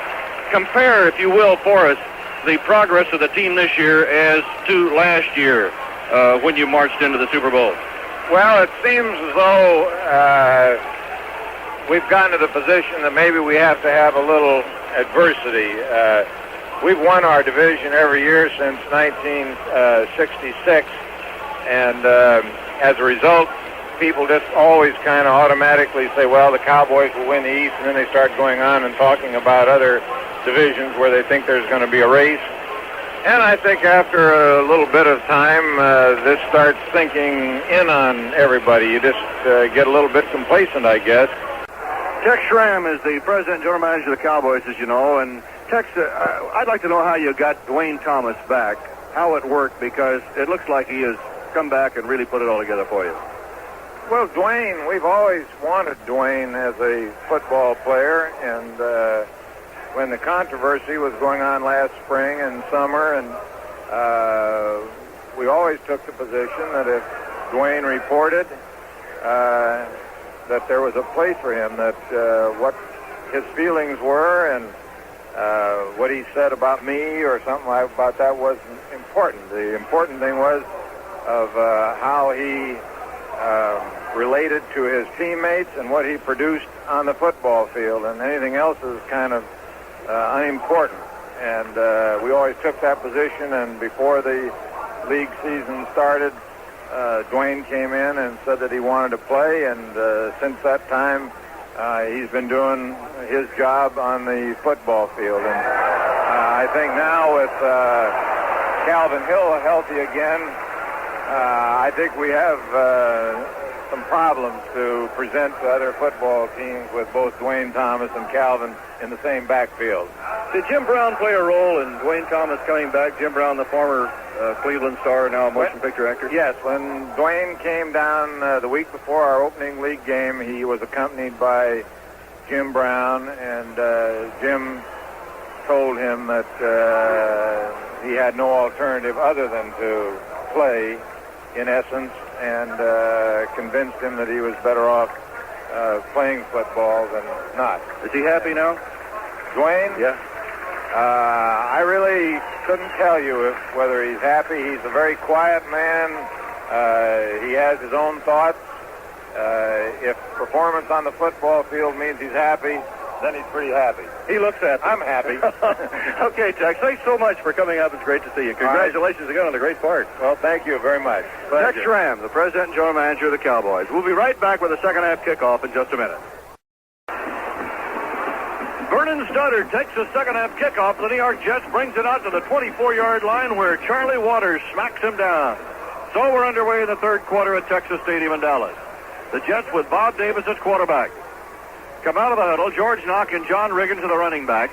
Wide to the left is Castor. Wide to the right is Don Maynard. The Jets trail 38-3 going into the third quarter.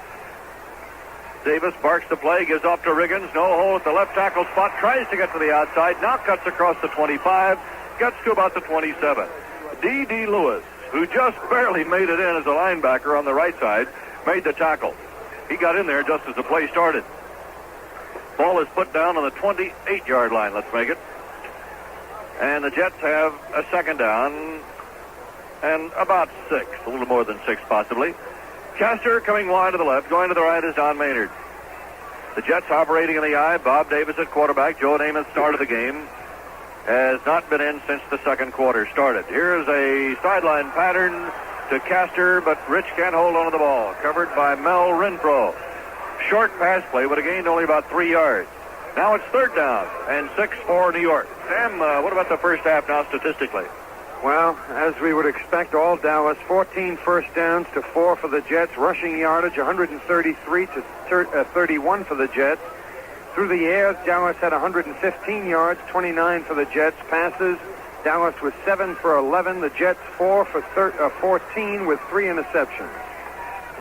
Third down play for Bob Davis and the Jets.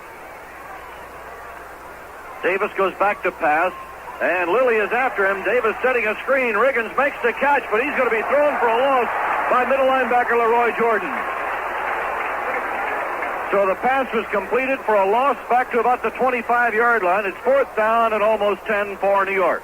Of course, that screen pass requires good acting on the part of the offensive line and the quarterback. The quarterback usually looks in the other direction, and then he drifts back for another 4 or 5 yards after setting up and releases the ball. There was no acting on that part. Dallas read it. There were 6 people over to get the ball carried. O'Neal hangs one high in the air, and a fair catch is called for on the Dallas 35 by Cliff Harris, and that's where the Cowboys will take over. Ball is marked officially on the 34-yard line of Dallas. A 40-yard kick by Steve O'Neal, and the Cowboys take over for the first time in the second half. Cowboys leading by a score of 38-3. They have 2 more games to play. They'll play the New York Giants in New York next week, and then they play the St. Louis Cardinals here at Texas Stadium. The Jets, of course, next week on Sunday, December 12th, a week from tomorrow, we'll be back in the Big Shade to take on the New England Patriots. Be sure to listen in at 12:35 for Don Fricky and the pregame show. Time out on the field to score. Dallas 38, the Jets 3. Mobile gasoline gets you where you're going. Mobile gasoline takes you where you want to be. Dirt deposits can build up in your carburetor, and a dirty carburetor could mean trouble. But you don't have to worry about a dirty carburetor, because even if you do have a dirty one, we can help with Mobile Detergent Gasoline. Because the detergent in Mobile cleans your carburetor as you drive. So use Mobile Detergent Gasoline. It can help your car's performance. Mobile gasoline takes you where you want to be. Where you want to be. Roger Staubach back to pass, fumbles the ball and picks it up on the 29-yard line. Tackled immediately by Mark Loomis, the right end. So Staubach, who was trying to throw, dropped the ball, went after it, and now it is ruled a completed pass, or an incompleted pass, I beg your pardon. They ruled that his hand had gone forward, and it was nothing but an incompletion. So the ball comes back to the line of scrimmage, where it'll be second down and 10 for Dallas. But Staubach wasn't taking any chances. He went back to cover that ball. Out of the huddle come the Cowboys. To the right is Allworth, to the left is Hayes, and a give to Thomas coming through the middle. He fumbles the ball. It's picked up by W.K. Hicks. He fumbles the ball, and the Cowboys, I think, recover it on the 41 for the game. They do. Dwayne Thomas, who fumbled the ball, recovered Hicks' fumble. No, it was Bob Hayes who recovered. So the comedy of errors here at Texas Stadium gives Dallas the double fumble for a gain at the 40. And a first down on the 40-yard line. Yeah, there's no explanation for it except perhaps Hicks did slip. He was going to the ground, or perhaps he was so surprised by slipping. No one was around him when he let go of the ball that it just popped out of his hand. Hayes slot left, hand off to Hill. Hill power sweep to the right at the 40. Knocked out of bounds on the 43 by Phil Wise, who jolted him out of bounds. A gain of 3 yards to make it 2nd and 7. So the Cowboys leading 38-3 in the third period. John Ebersol comes out for New York. Right now, Paul Crane, Ralph Baker, and Larry Grantham are the linebackers. Philbin, Little, Hinton, and Lomas up front. Phil Wise playing over the line of scrimmage on the right side. Wide receivers out both ways for Dallas. Second down is the call. Staubach goes back to pass.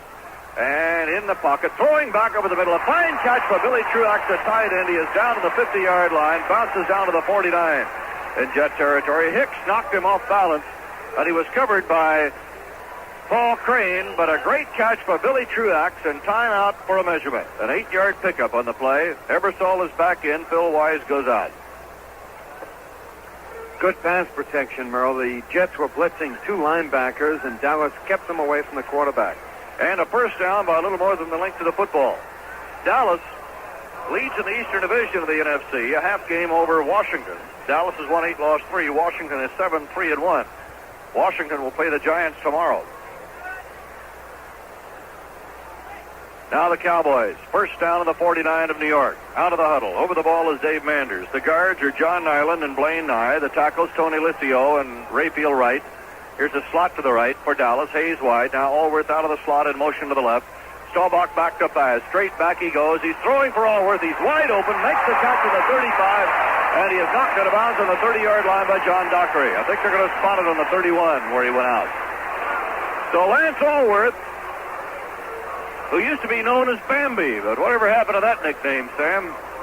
I guess maybe he outgrew it and he's a full-grown deer now. I don't know, but of course he got the nickname partly because of those big brown eyes and partly because he used to go up in the air so well to catch the ball, like a deer running downfield.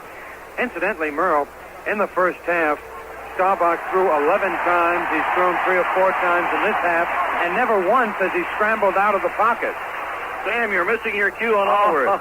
10,000 yards he has now on the 20-yard pickup. Hand off to Dwayne Thomas, down to the 25, to the 20, inside the 20 to the 19. Paul Crane is in on the tackle for New York with Steve Tannen and John Dockery. Another first down for the Cowboys, who lead 38-3. Mike Ditka comes in. Billy Truex checks out for Dallas. The ball is close to the 18-yard line now. In fact, it is on the 18-yard line where they finally line it up. Bob Hayes going to the left. Lance Allworth wide to the right. Ditka, the tight end, is set on the right side. Dallas shifts out of the eye. The running backs are split by about 3 yards. Now Hill goes in motion to the left. That leaves Dwayne Thomas. Back to pass Staubach. Blitz on by Baker. Screen set. Pass caught by Thomas. Thomas to the 15, the 10, the 5. Touchdown. The Jets blitz through the middle, and Staubach got it away. A great catch by Dwayne Thomas. And he goes in for 18 yards and a touchdown. Yeah, there were no setbacks to pick up Ralph Baker. Ralph Baker was blitzing. The Jets had the blitz on. Staubach got the ball away, and of course there was nobody there to make the tackle. They were blitzing a couple of linebackers. That's the gamble of the blitz. Well, Dallas now leads 44-3. Mike Clark out there to try to make it 45. And the kick is good. Timeout on the field. The score, the Dallas Cowboys 45, the New York Jets 3. Well, let's continue to look at this Dallas Cowboys team, and it probably has just about the best personnel in football, along with the Minnesota Vikings. Let's look at the defensive secondary. At right cornerback, they have Mel Renfro, 6 feet, 190 pounds, 8 years in the National Football League. At left cornerback, Herb Attaway, 6 feet, 200 pounds. He's now been around for 11 years, of course, most of those years with the Green Bay Packers, and he's done a lot to bring this defensive secondary together. At right safety, Cornell Green, 6'3", 208 pounds, a 9-year veteran with a great knowledge of the game, and he's also got the speed. Of course, he's playing safety. He can play cornerback, and they alternate those people back there. At left safety, Cliff Harris, 6 feet, 184 pounds. He's the baby in the defensive backfield. He's only been around for 2 years, so there's a lot of experience in that defensive secondary and also at the linebacker spot. Astronaut Alan Bean is here today and has just been congratulated on completing the longest pass in the world. By the way, Lance Allworth, as Sam had mentioned earlier, has now become the second man to pass 10,000 yards in pass receiving, and Don Maynard is the other. Roger Staubach has completed 10 passes out of 15 tries for 170 yards and 3 touchdowns. Here's Mike Clark's kickoff, high but not far. Vernon Studdard on the 8 for New York, to the 10 to the 15. Studdard going to the 20. Studdard to the 25 to the 30. 35, cuts in, goes to the 40, and gets to the 45, and that's it. Nice return by Vernon Studdard, the rookie from Mississippi, and the tackle was made by Joe Williams. Bob Davis will be in at quarterback as the Jets take over on their own 45-yard line. They trail 45-3. We're in the third period. By the way, Dwayne Thomas has rushed 12 times for 99 yards. He has 99 of the 136 yards the Cowboys have picked up on the ground. Eddie Bell goes wide to the left, Don Maynard to the right. Rich Castor out of the game for the moment.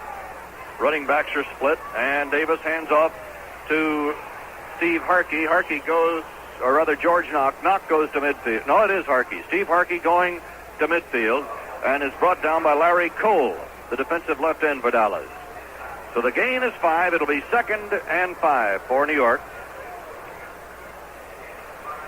Dallas led 28-0 at the end of the first quarter. Wide to the left, Bell to the right is Maynard, and a handoff going to Harkey. Harkey trying to get to the outside, goes down to the 45, down to the 40, puts his head down, rams over the tackler Adderley, and bounces down to the 39-yard line, but they brought, well, where are they going to spot it? They brought the ball back to the 41. For a moment now, they've taken it back to the 39-yard line, they being the officials. A gain of 11 yards by Steve Harkey, the rookie out of Georgia Tech, who now lives in Edina, Minnesota. Well, the Jet offensive line is taking relatively large splits. They usually don't split to get blocking angles, but to open up holes. However, they are getting some fine blocking angles because of the splits and the Dallas habit of staggering their people and lining them up inside and outside. Knock and Harkey, the setbacks. Here's Davis to Harkey. Harkey hits to the outside and gets thrown on the 40-yard line by Leroy Jordan, the middle linebacker. Steve Harkey carrying for the third straight time. Thrown for a yard loss to make it 2nd and 11 on the 40 of Dallas. Tody Smith is now in at left end for the Cowboys. He's Bubba's little brother. He only weighs 245. He's 6'5". He did not go to Michigan State. He played his college ball at USC and was the number 1 draft choice of the Cowboys this year. Larry Cole has switched to right tackle for Dallas. Andre playing the right end for the Cowboys. Bob Lilly is out of there for the moment. Second down call. Back to pass goes Bob Davis. Davis throwing to Knock, coming out of the backfield. He is tackled as he tried to make the catch by D.D. Lewis, the left side linebacker. And he tried to catch the ball as he was going to the ground the second time. Third down and a little more than 10 at the 40. Rambling Tiger Marching Band performed at halftime here today in Texas. What a show. Rich Castor is back in for New York. Eddie Bell departs. Jets have had good pass protection. The quarterback hasn't been rushed.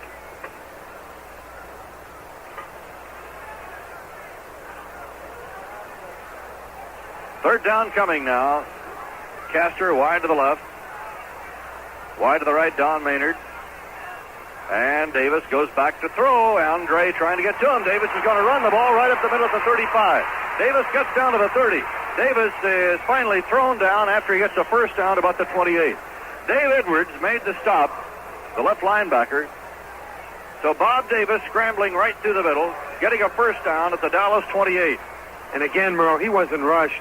He just happened to see a hole open up to his left side. If he's going to run with the ball, when he gets down in that area where the defense is converging on him, the thing to do is to dive for the ball, not to do what Davis did on that last play. He turned his back to that defensive man coming up to make the tackle, and that's one way to get some sore ribs and perhaps lose the football. Davis got 12 yards and a first down at the 28. You joined us late. Joe Namath played the first quarter, but when the Jets fell behind 28-0, Weeb Eubank took him out of the lineup. He has not been back, as Weeb obviously did not want to take any chances with the Jets that far behind. Here is a handoff to Harkey, hitting straight into the left side of the line, getting a yard maybe. Larry Cole met him and threw him all the way back across the 30 to the 33. But his forward progress will be marked at the 32. A gain of 1, 2nd, 9 coming up for New York. So hard to tell from up here whether the running back has picked the right hole. On that last play, it looked like he had some running room over the middle. And, of course, the Jet running backs almost always have the option, unless it's a trap play, of running into any area where they see a hole develop. But, of course, it may look like a hole is there from up here, but on the field, somebody may be coming over, which causes the running back to run in an area that appears to be congested. Davis goes back to pass. Davis, no receiver's going to run the ball down to the 20. Davis to the 10. Davis to the 5. He is down to the 3, and that's it. Tackled by Herb Adderley and Dave Edwards. Bob Davis, so close to a touchdown, but he got just as far as he could go, and it looked like Stan, he couldn't quite make up his mind whether he was going to try to blow his way on through or go down after he picked up 24 yards. He's still alive. That's what's important. Yeah, his game goes that. It just, if he would have dove for that goal line, he may not have reached the goal line, but he would have picked up another yard or two, but you don't just stop. He looks like he just stopped. The play before when he scrambled, he turned his back. That time he just stopped Cole and said, lay it to me, hit me. It's not the way to do it. Eddie Bell to the right. The ends are in tight. The running backs are Knock and Harkey. Davis calls the play. First and goal on the 3-yard line of Dallas. Davis, a handoff to Knock. Knock bangs to about the 2. He might be inside the 2 at the 1. They're stacked up at the 1-yard line. George Andre is in there. Bob Lilly was back in. Cornell Green up from the secondary. John Riggins comes in. Eddie Bell goes out. That'll give the Jets a full house backfield.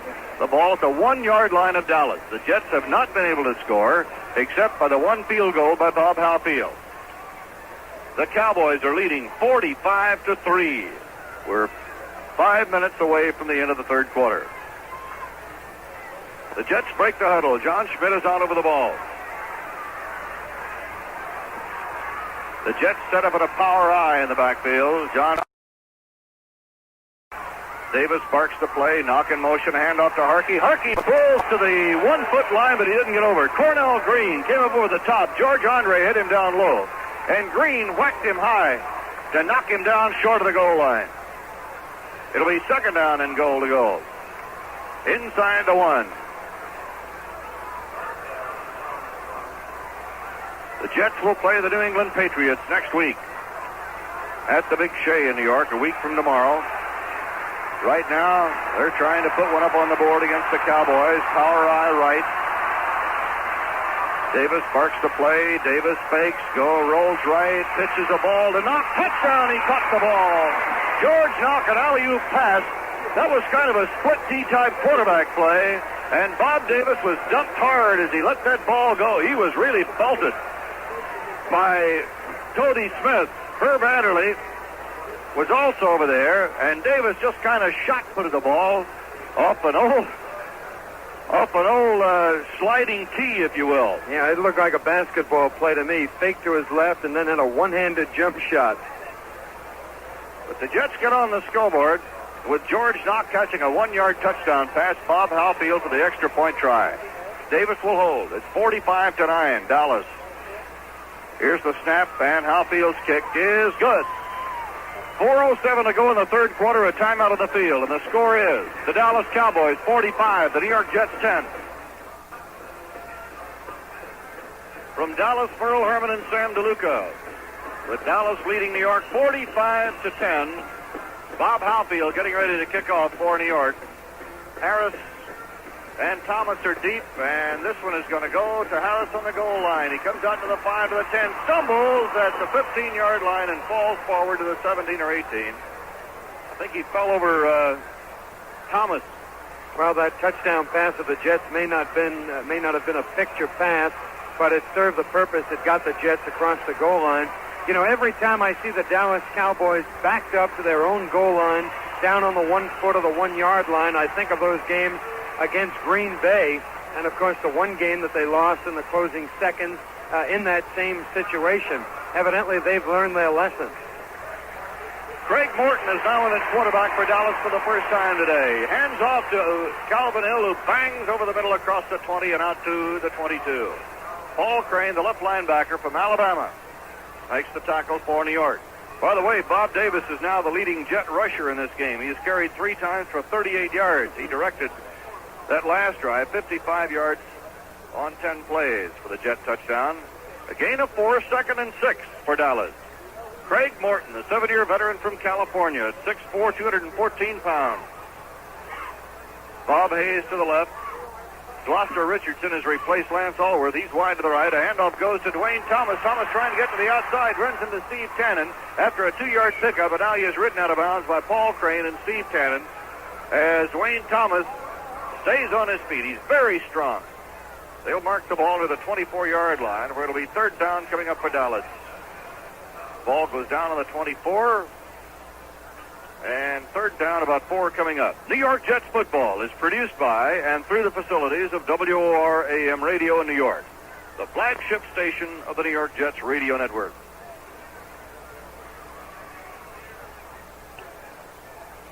Dwayne Thomas has now gained 101 yards in this game. Here's a slot right, Allworth back in, goes in motion to the left out of the slot. Bob Hayes wide to the right. Craig Morton back to pass on 3rd and 4. Morton in the pocket, throwing. It's incomplete, intended for Allworth on a slant in, and Larry Grantham had a shot at an interception. So the Cowboys will give up the football. Today's game is also being broadcast live all over the world over the Armed Forces Radio Network to more than 350 overseas affiliates of the Armed Forces Radio Network, and we're delighted to have our service personnel listening in. We send you greetings from Dallas and very happy holidays coming up. Too bad it couldn't have been a better football game.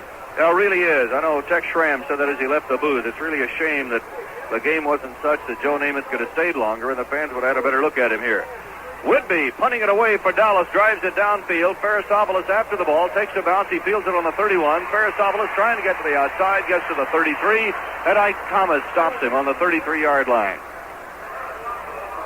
A 45-yard kick by Ron Whitby. Well, I may have been unfair to Craig Morton on the pregame show. I knocked him pretty good, but every time I hear or see of Craig Morton, I think of those 3 games at the end of last season that were on national television, the 2 playoff games in the Super Bowl, and he was just totally inept. I mean, he couldn't do anything right, and at the time I just couldn't believe that Landry, would keep Staubach on the bench. He had to be better than Craig Morton was in those 3 games. Eddie Bell wide to the left, and Maynard to the right. Bob Davis back to pass. Rush on, screen to the right to Harkey at the 30. Harkey to the 35, knocked out of bounds after he crosses the 35 or the 37 by D.D. Lewis, the left linebacker. So Steve Harkey on the screen, and a flag was thrown at the line of scrimmage, however. The initial indication is that Dallas was offside. Well, another thing that probably influenced me is that I had heard that Morton was very well liked by his Dallas teammates, and perhaps there was some pressure to give him every possible opportunity and keep him in there because he had been around for 7 years, and he did sit on the bench behind Meredith. But I think that it's been proved conclusively, at this point anyway, that Roger Staubach is the better quarterback, and Craig Morton should not be starting for the Cowboys. And besides that, he's a Navy man, and I'm a Navy man. Okay, 1st and 5 as the Jets take the 5-yard penalty. Bob Davis at quarterback. Eddie Bell to the left, Maynard to the right. Here's a handoff to Knock right through the middle, churning for a first down to the 44-yard line of New York.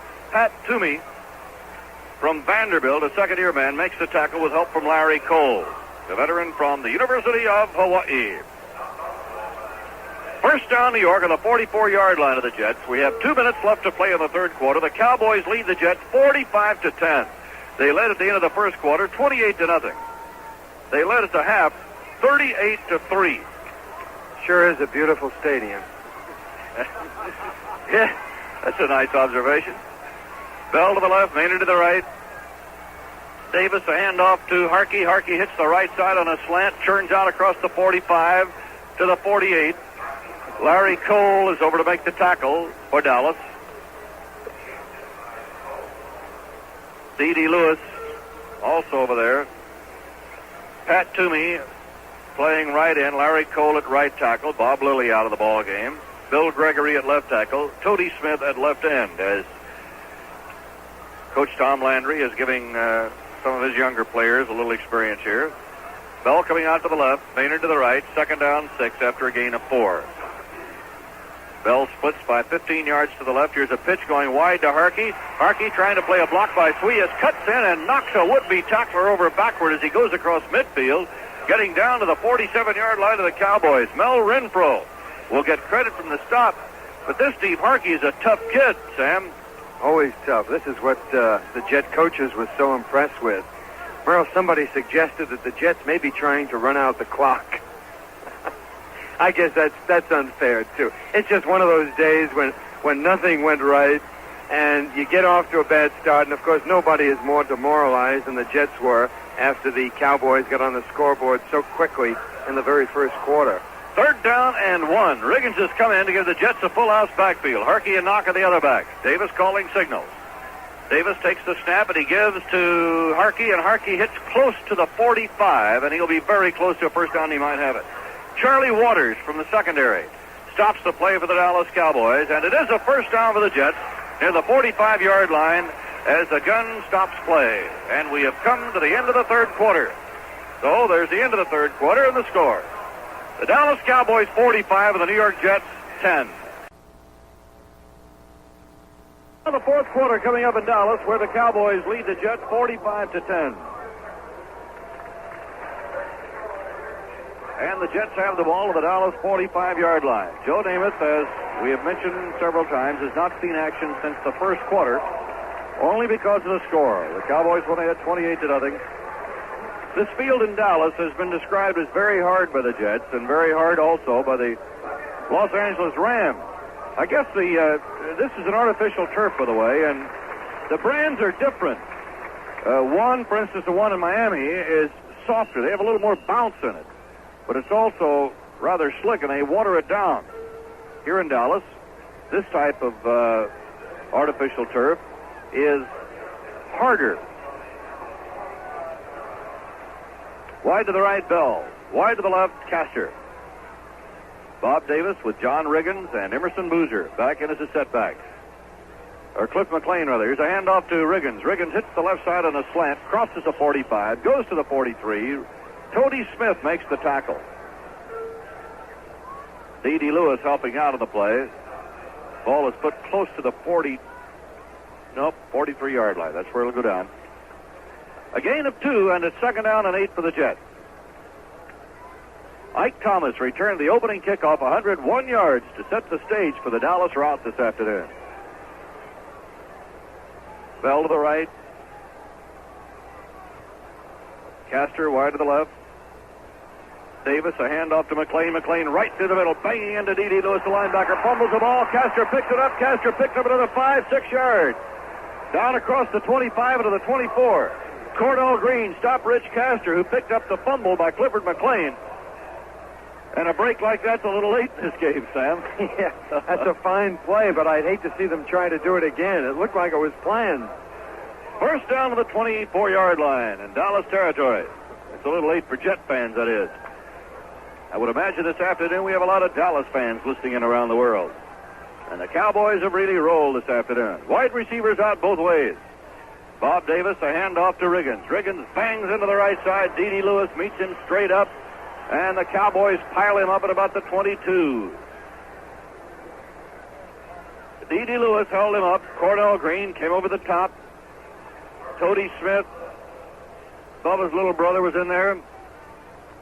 The gain is 2. 2nd and 8 at the 22. Leroy Caffey is down as a linebacker, middle linebacker, for Leroy Jordan. Leroy Caffey has moved around a little bit. He's a 9-year veteran from Texas A&M. Bell to the right, Castor to the left, Maynard out of the game. Gary Arthur now the tight end to set up on the left side in place of Pete Lamont. Here's a fake handoff to Riggins. Davis throwing for the end zone for Eddie Bell. It's incomplete. Battling for the ball was Herb Adderley, who was covering. And he had Eddie Bell well covered, we might add. 3rd down and 8 for New York. Cowboys lead 45-10. Pete Lamont will come back in for New York. Gary Arthur goes out. Arthur, a second-year man from Miami of Ohio. Well, on those long fly patterns like Eddie Bell just ran, the quarterback tries to throw it up, give the ball some height so it clears the defensive man, and he tries to throw it over the inside shoulder of the receiver. The defensive man, Renfro, was in that position, so Davis, I think, tried to throw it over the outside shoulder, but Bell just couldn't hold on to it. Davis to throw. He's going to have to run out of the pocket. He's still looking for a receiver. Throws it up in the air and out of the end zone, intended for Lamont. And that's the only thing he could do because everybody was covered. So Davis found a guy he could throw the ball toward, but he threw it clear out of the end zone because Lamont was covered well by Mel Renfro. And Dave Edwards was playing Lamont head-to-head at the line of scrimmage as Lamont was split about 5 or 6 yards to the right. So Edwards was back there with him, too, step by step. Now 4th down, 8. Don Maynard comes in. Pete Lamont will go out. That'll give the Jets 3 wide receivers. 12 minutes, 48 seconds left to play in the game. The Cowboys lead the Jets 45-10. It's been strictly a Cowboy ball game. The Jets have not been in it. Cowboys led in the first 16 seconds, 7-0. They led 28-0 at the end of the first quarter. Here's a slot to the right. Back to pass, Bob Davis. Davis in the pocket is looking, is in trouble, and is dumped. He gets the ball away, but the play is blown dead. Bill Gregory, the left tackle, brought him down to the 31-yard line. And the Cowboys take over the football. Bob Davis is limping heavily as he is helped off the field. He is limping very heavily, so the Dallas fans may see Joe Namath again as Davis is being carried off the field. There's a timeout on the field to score. Dallas 45, New York 10. Davis is being helped off the field by John Schmidt and Winston Hill. And, of course, he had that bad ankle last week. He just may have re-injured it. We'll have word shortly.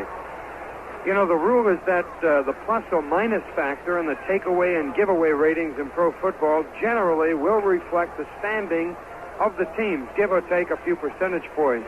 However, Cincinnati, which has been stirring things up in the American Football Conference's Central Division after a 7-game losing streak, is the club which is testing that rule. And the Jets, I think, also. The Bengals have a 4-7 mark, not very good, and 2 games off the pace. 3 weeks ago, that they had a 1-7 mark, and no one was bothering to figure out how many games they'd have to make up to generate a bid for another playoff berth. They have a plus 15. They lead the American Football Conference in giveaways, which is surprising with that poor record. The Jets also have a plus 10. They're in 3rd place, and of course they have the poor record also. Joe Namath is talking to head coach Weeb Eubank. He is starting to limber up that right arm, so apparently he will come on when the Jets get the offense out there again. Craig Morton, quarterback for Dallas, sends Allworth wide to the left, Bob Hayes to the right. Dallas leading 45-10 in the 4th quarter. Hill and Welch are now the setbacks for Dallas. Here is a handoff to Hill on a reverse, swinging around the right side. Gets a block. He's at the 30, 35, 40, and knocked out of bounds on the 42-yard line. Rodney Wallace, who has replaced John Nyland, the left guard, was a man out front leading the play. A gain of 12 and a first down for Calvin Hill. So Calvin Hill moves the ball to the 42. Lance Allworth goes out. He is replaced by Gloucester Richardson, whose brother Willie is currently performing for the Baltimore Colts. Gloucester Richardson came from the Kansas City Chiefs to Dallas in exchange for Dennis Holman. First down on the Dallas 42. Hill has carried 11 times for 62 yards in his return to the Dallas lineup. He has been out since the 3rd game of the year. In motion to the right goes Gloucester Richardson. Craig Morton fakes, goes back to throw. He's in the pocket. He's going to throw long for Bob Hayes, and it's too long at the 15. He was covered by John Dockery. 2nd and 10. The clock showing 11:40 to play in the game. Well, no one has ever questioned Craig Morton's ability to throw the football. In fact, that was the word on him for so many years. He had a great arm, all the potential, big, strong, could see over the offensive line, but he just doesn't hit his receiver, and I think it was a question of poise and confidence. He just didn't have what it takes to sit back in that pocket and really guide a football team and put points on the scoreboard. But he throws. That pass was overthrown, but a perfect spiral, and he threw it about 45 yards, I guess. Morton is 0 for 2. Bob Hayes is now 0 for 4. Hayes to the left. Being covered by Dockery, head-to-head of the line of scrimmage. Morton goes back to pass on 2nd and 10. Good rush, and they hit him, and he gets stormed under. He really gets bowled over, way back inside the 30. Mark Lomas leading the charge. John Little was in there. Bill Wise, a safety blitz coming. They really overpowered him. And the ball will be spotted at the 28-yard line. The Jets sent everybody but trainer Jeff Snedeker on that one. The way the Jets have been moving people around in that defensive secondary and the linebackers and the line, Phil Wise may have been a defensive end. Who knows? Now, he was in the defensive secondary blitzing. Now it is 3rd down for Dallas. And 24. A loss of 14. Bob Hayes to the left. And Craig Morton going back to throw. Morton setting the screen. Throws it to tight end Ditka at the 30. Ditka being chased up the sideline. Breaks tackles at the 40. He's at midfield. Goes down to the 45. Goes down to the 41 of New York. He goes out of bounds, however, on the 43. Steve Cannon finally stopped it. Mike Ditka on a tight end screen. He just blew people over along the way. 29 yards and a first down. They had a 3rd down and 24, and Morton gets 29 on the play. Gloucester Richardson is back in. Allworth goes out. First down on the Jet 43-yard line.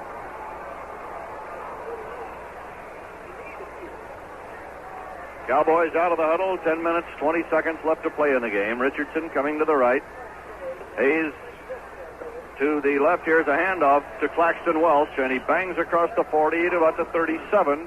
Brought down by Mark Lomas, the defensive right end for New York. Gain is about 5.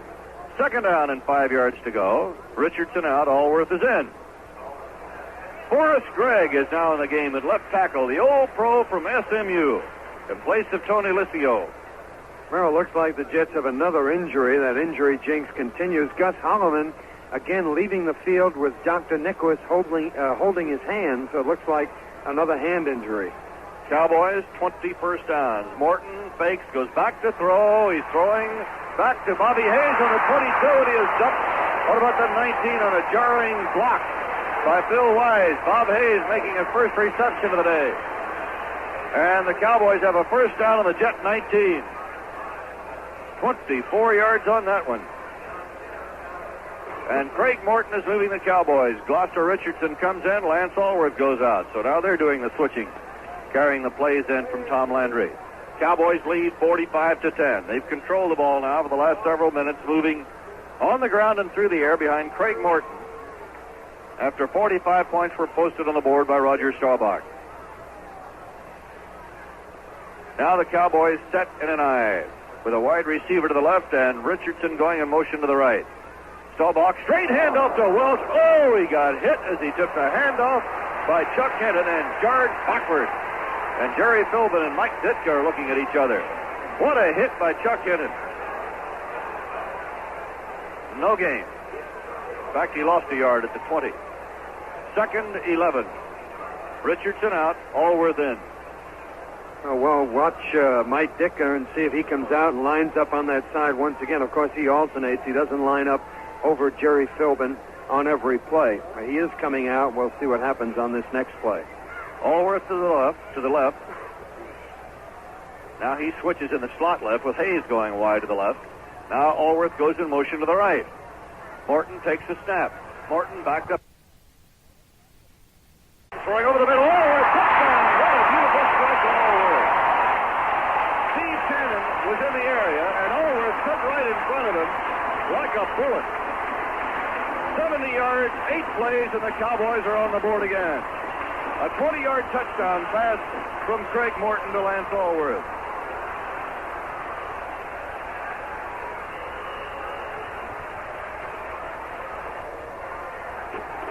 So now the Cowboys lead 51-10 as the Jets are absorbing their worst beating. And Mike Clark makes it 52. So there's a timeout on the field. The score, the Dallas Cowboys 52, the New York Jets. Where you going? Mobile gasoline takes you where you want to be. When a little engine part like an anti-pollution valve gets clogged with dirty deposits, you can expect trouble, because a dirty anti-pollution valve can make your engine idle rough and stall. But there's something you can do to help prevent this kind of rough idling and stalling. Use Mobile. It contains a detergent that cleans your anti-pollution valve while you drive. Mobile Detergent Gasoline. It can help your car's performance. Mobile gasoline takes you where you want to be. Mobile gasoline. Dallas has scored again to now lead the Jets 52-10. Craig Morton has hit 3 out of 5 passes for 68 yards, and he just hit Lance Allworth for 20 yards at a touchdown. So with a 52-10 score, Mike Clark is kicking off for Dallas. Chris Parasopoulos and Vern Studdard are deep for New York. Parasopoulos out of BYU, was born in Athens, Greece. Here's Clark forward. Downfield comes the football, high but not deep. It'll be Parasopoulos on the 9, to the 15, to the 20. Parasopoulos, 25, gets a necktie tackle as he crosses the 25, and the tackler was Rodney Wallace, and he goes down on the 27. Joe Namath back in at quarterback now for New York. Has not played since the first quarter when the Jets went down by 28-0. Well, we've got a report on Gus Holloman, and he may have a broken wrist. It hasn't been determined, but anyway, he's in the locker room at this point. So Namath brings Boozer and Riggins out with him. Maynard right, Castor to the left. Namath calls the play. John Schmidt over the ball. First down on the Jet 27. Namath, a handoff to Riggins. Riggins hits the left side on the slant, gets to the 31, and is still on his feet. Bill Gregory stops him, and the whistle stops the play. Weeb Eubank running out on the field, talking to the official about something. I don't know what this is about. Steve Tannen was yelling something to Weeb Eubank, who went out and talked to the official. And somebody is now running over to the Jet bench. Somebody is hurt down on the Jet sideline. We can't see who it is. But play is stopped. And an oxygen can is being brought over by the Cowboys. John Fitzgerald, the reserve center, ran that all the way across the field. Yeah, Merle, we said that Doc Nicholas was in the locker room with Gus Holloman, that possible broken wrist. He came running back on the field. He wasn't there when the injured player came off the field. I can't see who it is. So the game has been held up here in Dallas. We'll try to get a report for you just as soon as possible. But Steve Tannen was running out on the field even before that play was dead, and Weeb Eubank was out there too, yelling to the officials, and the official immediately ran to the Dallas bench, and I presume the Dallas team physician was the gentleman who was called over to the sideline. Looks like Vernon Studdard is the injured player, or the ailing player right now.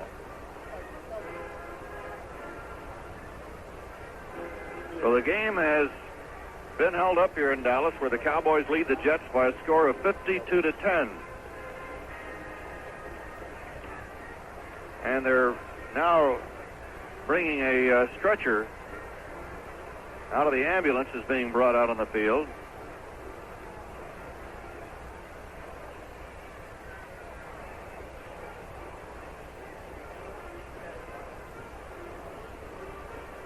So Vernon Studdard will be removed. The ambulance now being brought around.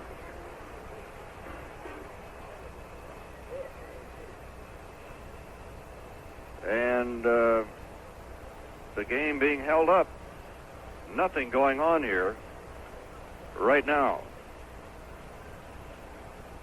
until first aid has been given to the injured player. Oh, what a day this has been. Boy, oh boy. You know, you think the 1 year you go through the thing the Jets went through last year injury-wise, and you think, well, that's it. It can't happen 2 years in a row, and it did. And now you almost wonder if it can happen 3 years in a row.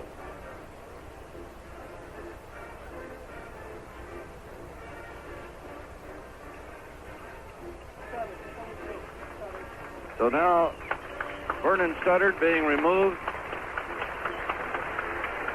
and the ambulance.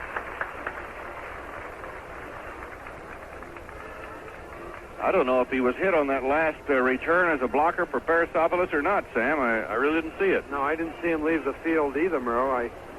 I imagine he walked off under his own power. Otherwise, we probably would have noticed it. We'll try to get a report for you just as soon as possible. And Merle, talking of injuries, there are a couple of old Jets around the hotel yesterday. Dean Mackey for one, and Curly Johnson and Carl McAdams. And I asked McAdams how that ankle was. Of course, he had broken that ankle in the All-Star game, and he had skin grafts and all kinds of problems.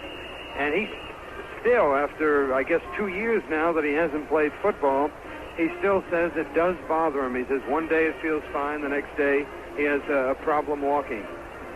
Well, we're ready to resume play now, and the edge has been taken off everything, but let's all hope that Vernon Studdard will be okay. Second down, 6 the call. Joe Namath at quarterback for New York. Maynard to the right, Castor to the left. We're in the fourth quarter in Dallas. Maynard a handoff to Riggins. Riggins hits the right side, gets knocked down on the 35, and bounces out to the 36. Leroy Cappy, the middle linebacker, makes the stop. Now the ball is lined up just across the 35-yard line where it becomes third down, less than 2 yards to go for the first down. Carl McAdams, by the way, is coaching football at a small college in Durant, Oklahoma. Dean Mackey is coaching also at the high school level here in Texas. Jets have had a lot of people over the years from Texas. Maynard going to the right, Castor wide to the left. Lammons a tight end to set on the right side. Namath at quarterback calling signal. Riggins and Boozer split. Here's a handoff to Boozer. Boozer fumbles the ball after he had the first down, and Dallas recovers on the Jet 44. D.D. Lewis, the linebacker, pounced on the ball on the 44-yard line of the Jets. Now, this just isn't the Jets' day. You know, Dallas, we'll get to it later then. All right, Sam, we have a timeout on the field now. On the score, the Dallas Cowboys 52 and the New York Jets 10.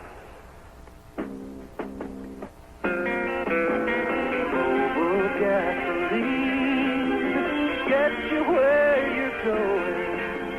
Mobile gasoline takes you where you want to be. Do you know what fouled spark plugs can do? They can make your engine waste gasoline and lose power and mileage. But you don't have to worry about fouled plugs because Mobil Premium has an anti-fouling agent designed especially for spark plugs. We put it in our premium gasoline to help keep your spark plugs from fouling. So use Mobil Premium gasoline. It can help your car's performance. Mobile gasoline takes you where you want to be. Where you want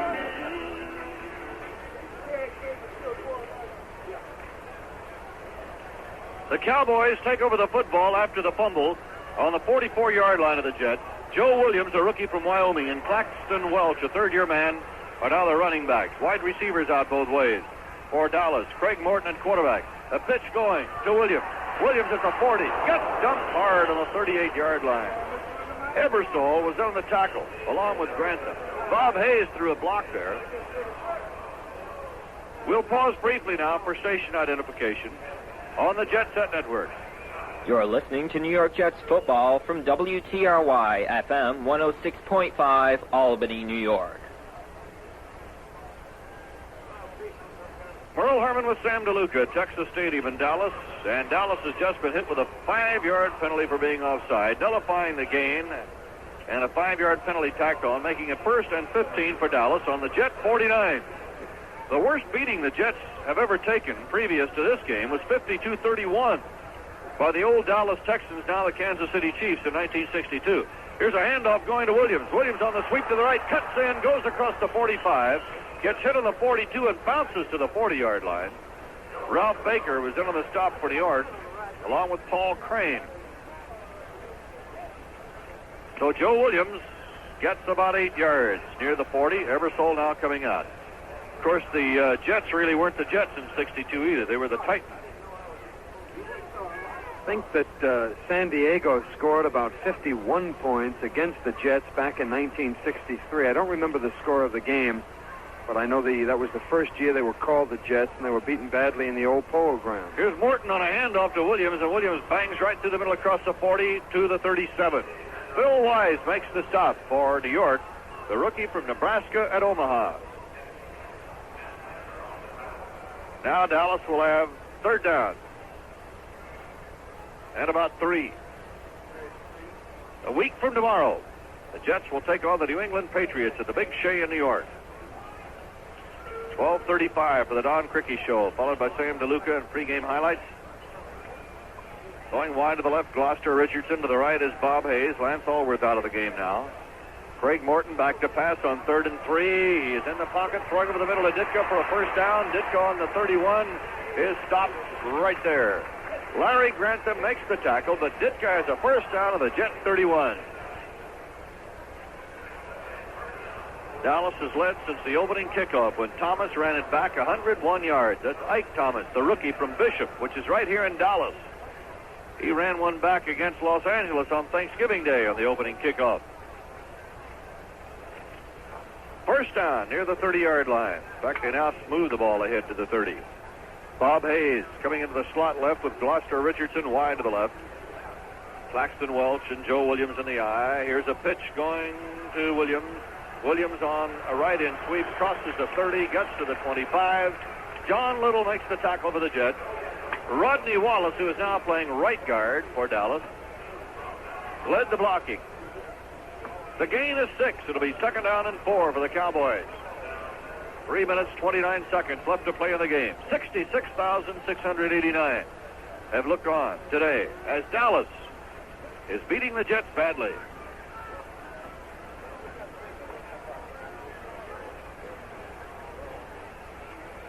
Here's a slot to the right. Cowboys in the eye. Hayes wide. Richardson coming in motion out of the slot back to the left. There's a handoff going to Claxton Welch. Bang straight ahead. Won't go down until he crosses the 20 and gets a first down to the 18. Bill Wise making the tackle for the Jets. And it's another first down. And Forrest Gregg, the old pro, had so many great years for the Green Bay Packers and lives here in the Dallas area, led the block on that one. In 1st and 10 of the 18, we have a report on Vernon Studdard. He has a lacerated tongue, appears to be okay, but he has been taken to the hospital for treatment, and we hope to have a further report, but the initial report, he appears to be okay. Here's a pitch going to Williams. Williams at the 20, Williams at the 15, Williams to the 14, down to the 13-yard line. John Ebersol, the middle linebacker, making the tackle. The ball put down near the 13-yard line. Clock is running. We're down to 2:06 remaining in the game. Sam DeLuca will be along after the game to report from the Jet locker room. And we'll have a further report on Vernon Studdard. Right now we have a timeout for the 2-minute warning.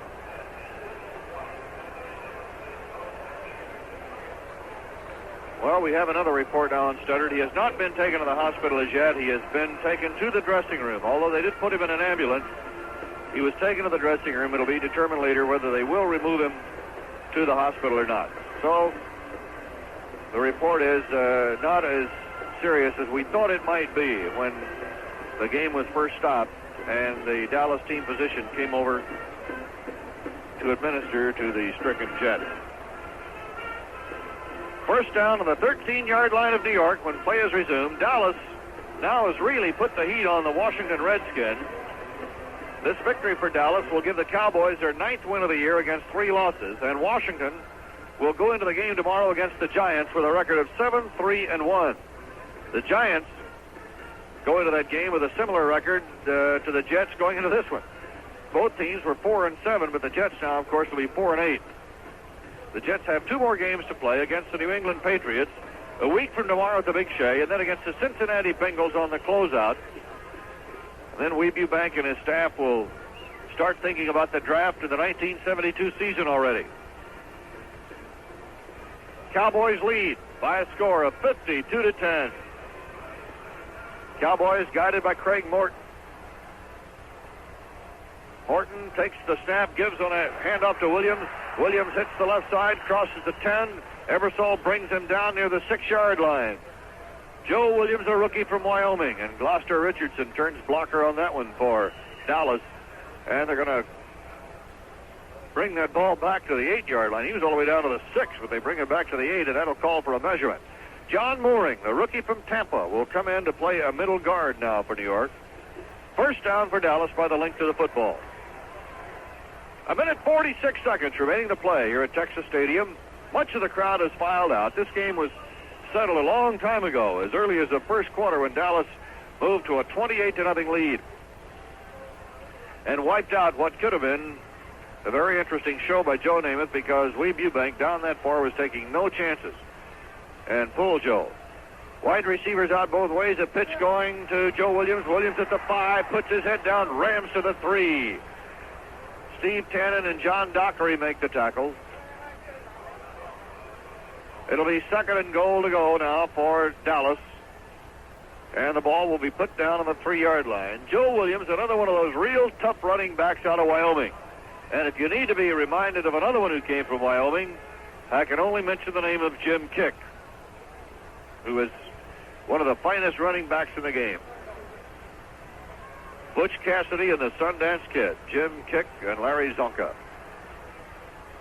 2nd and goal on the 3. Morton calls it. Morton a pitch to Williams. He is hit by Larry Grantham back on the 7 and plunges forward to about the 4. Mark Lomas putting the kill on him.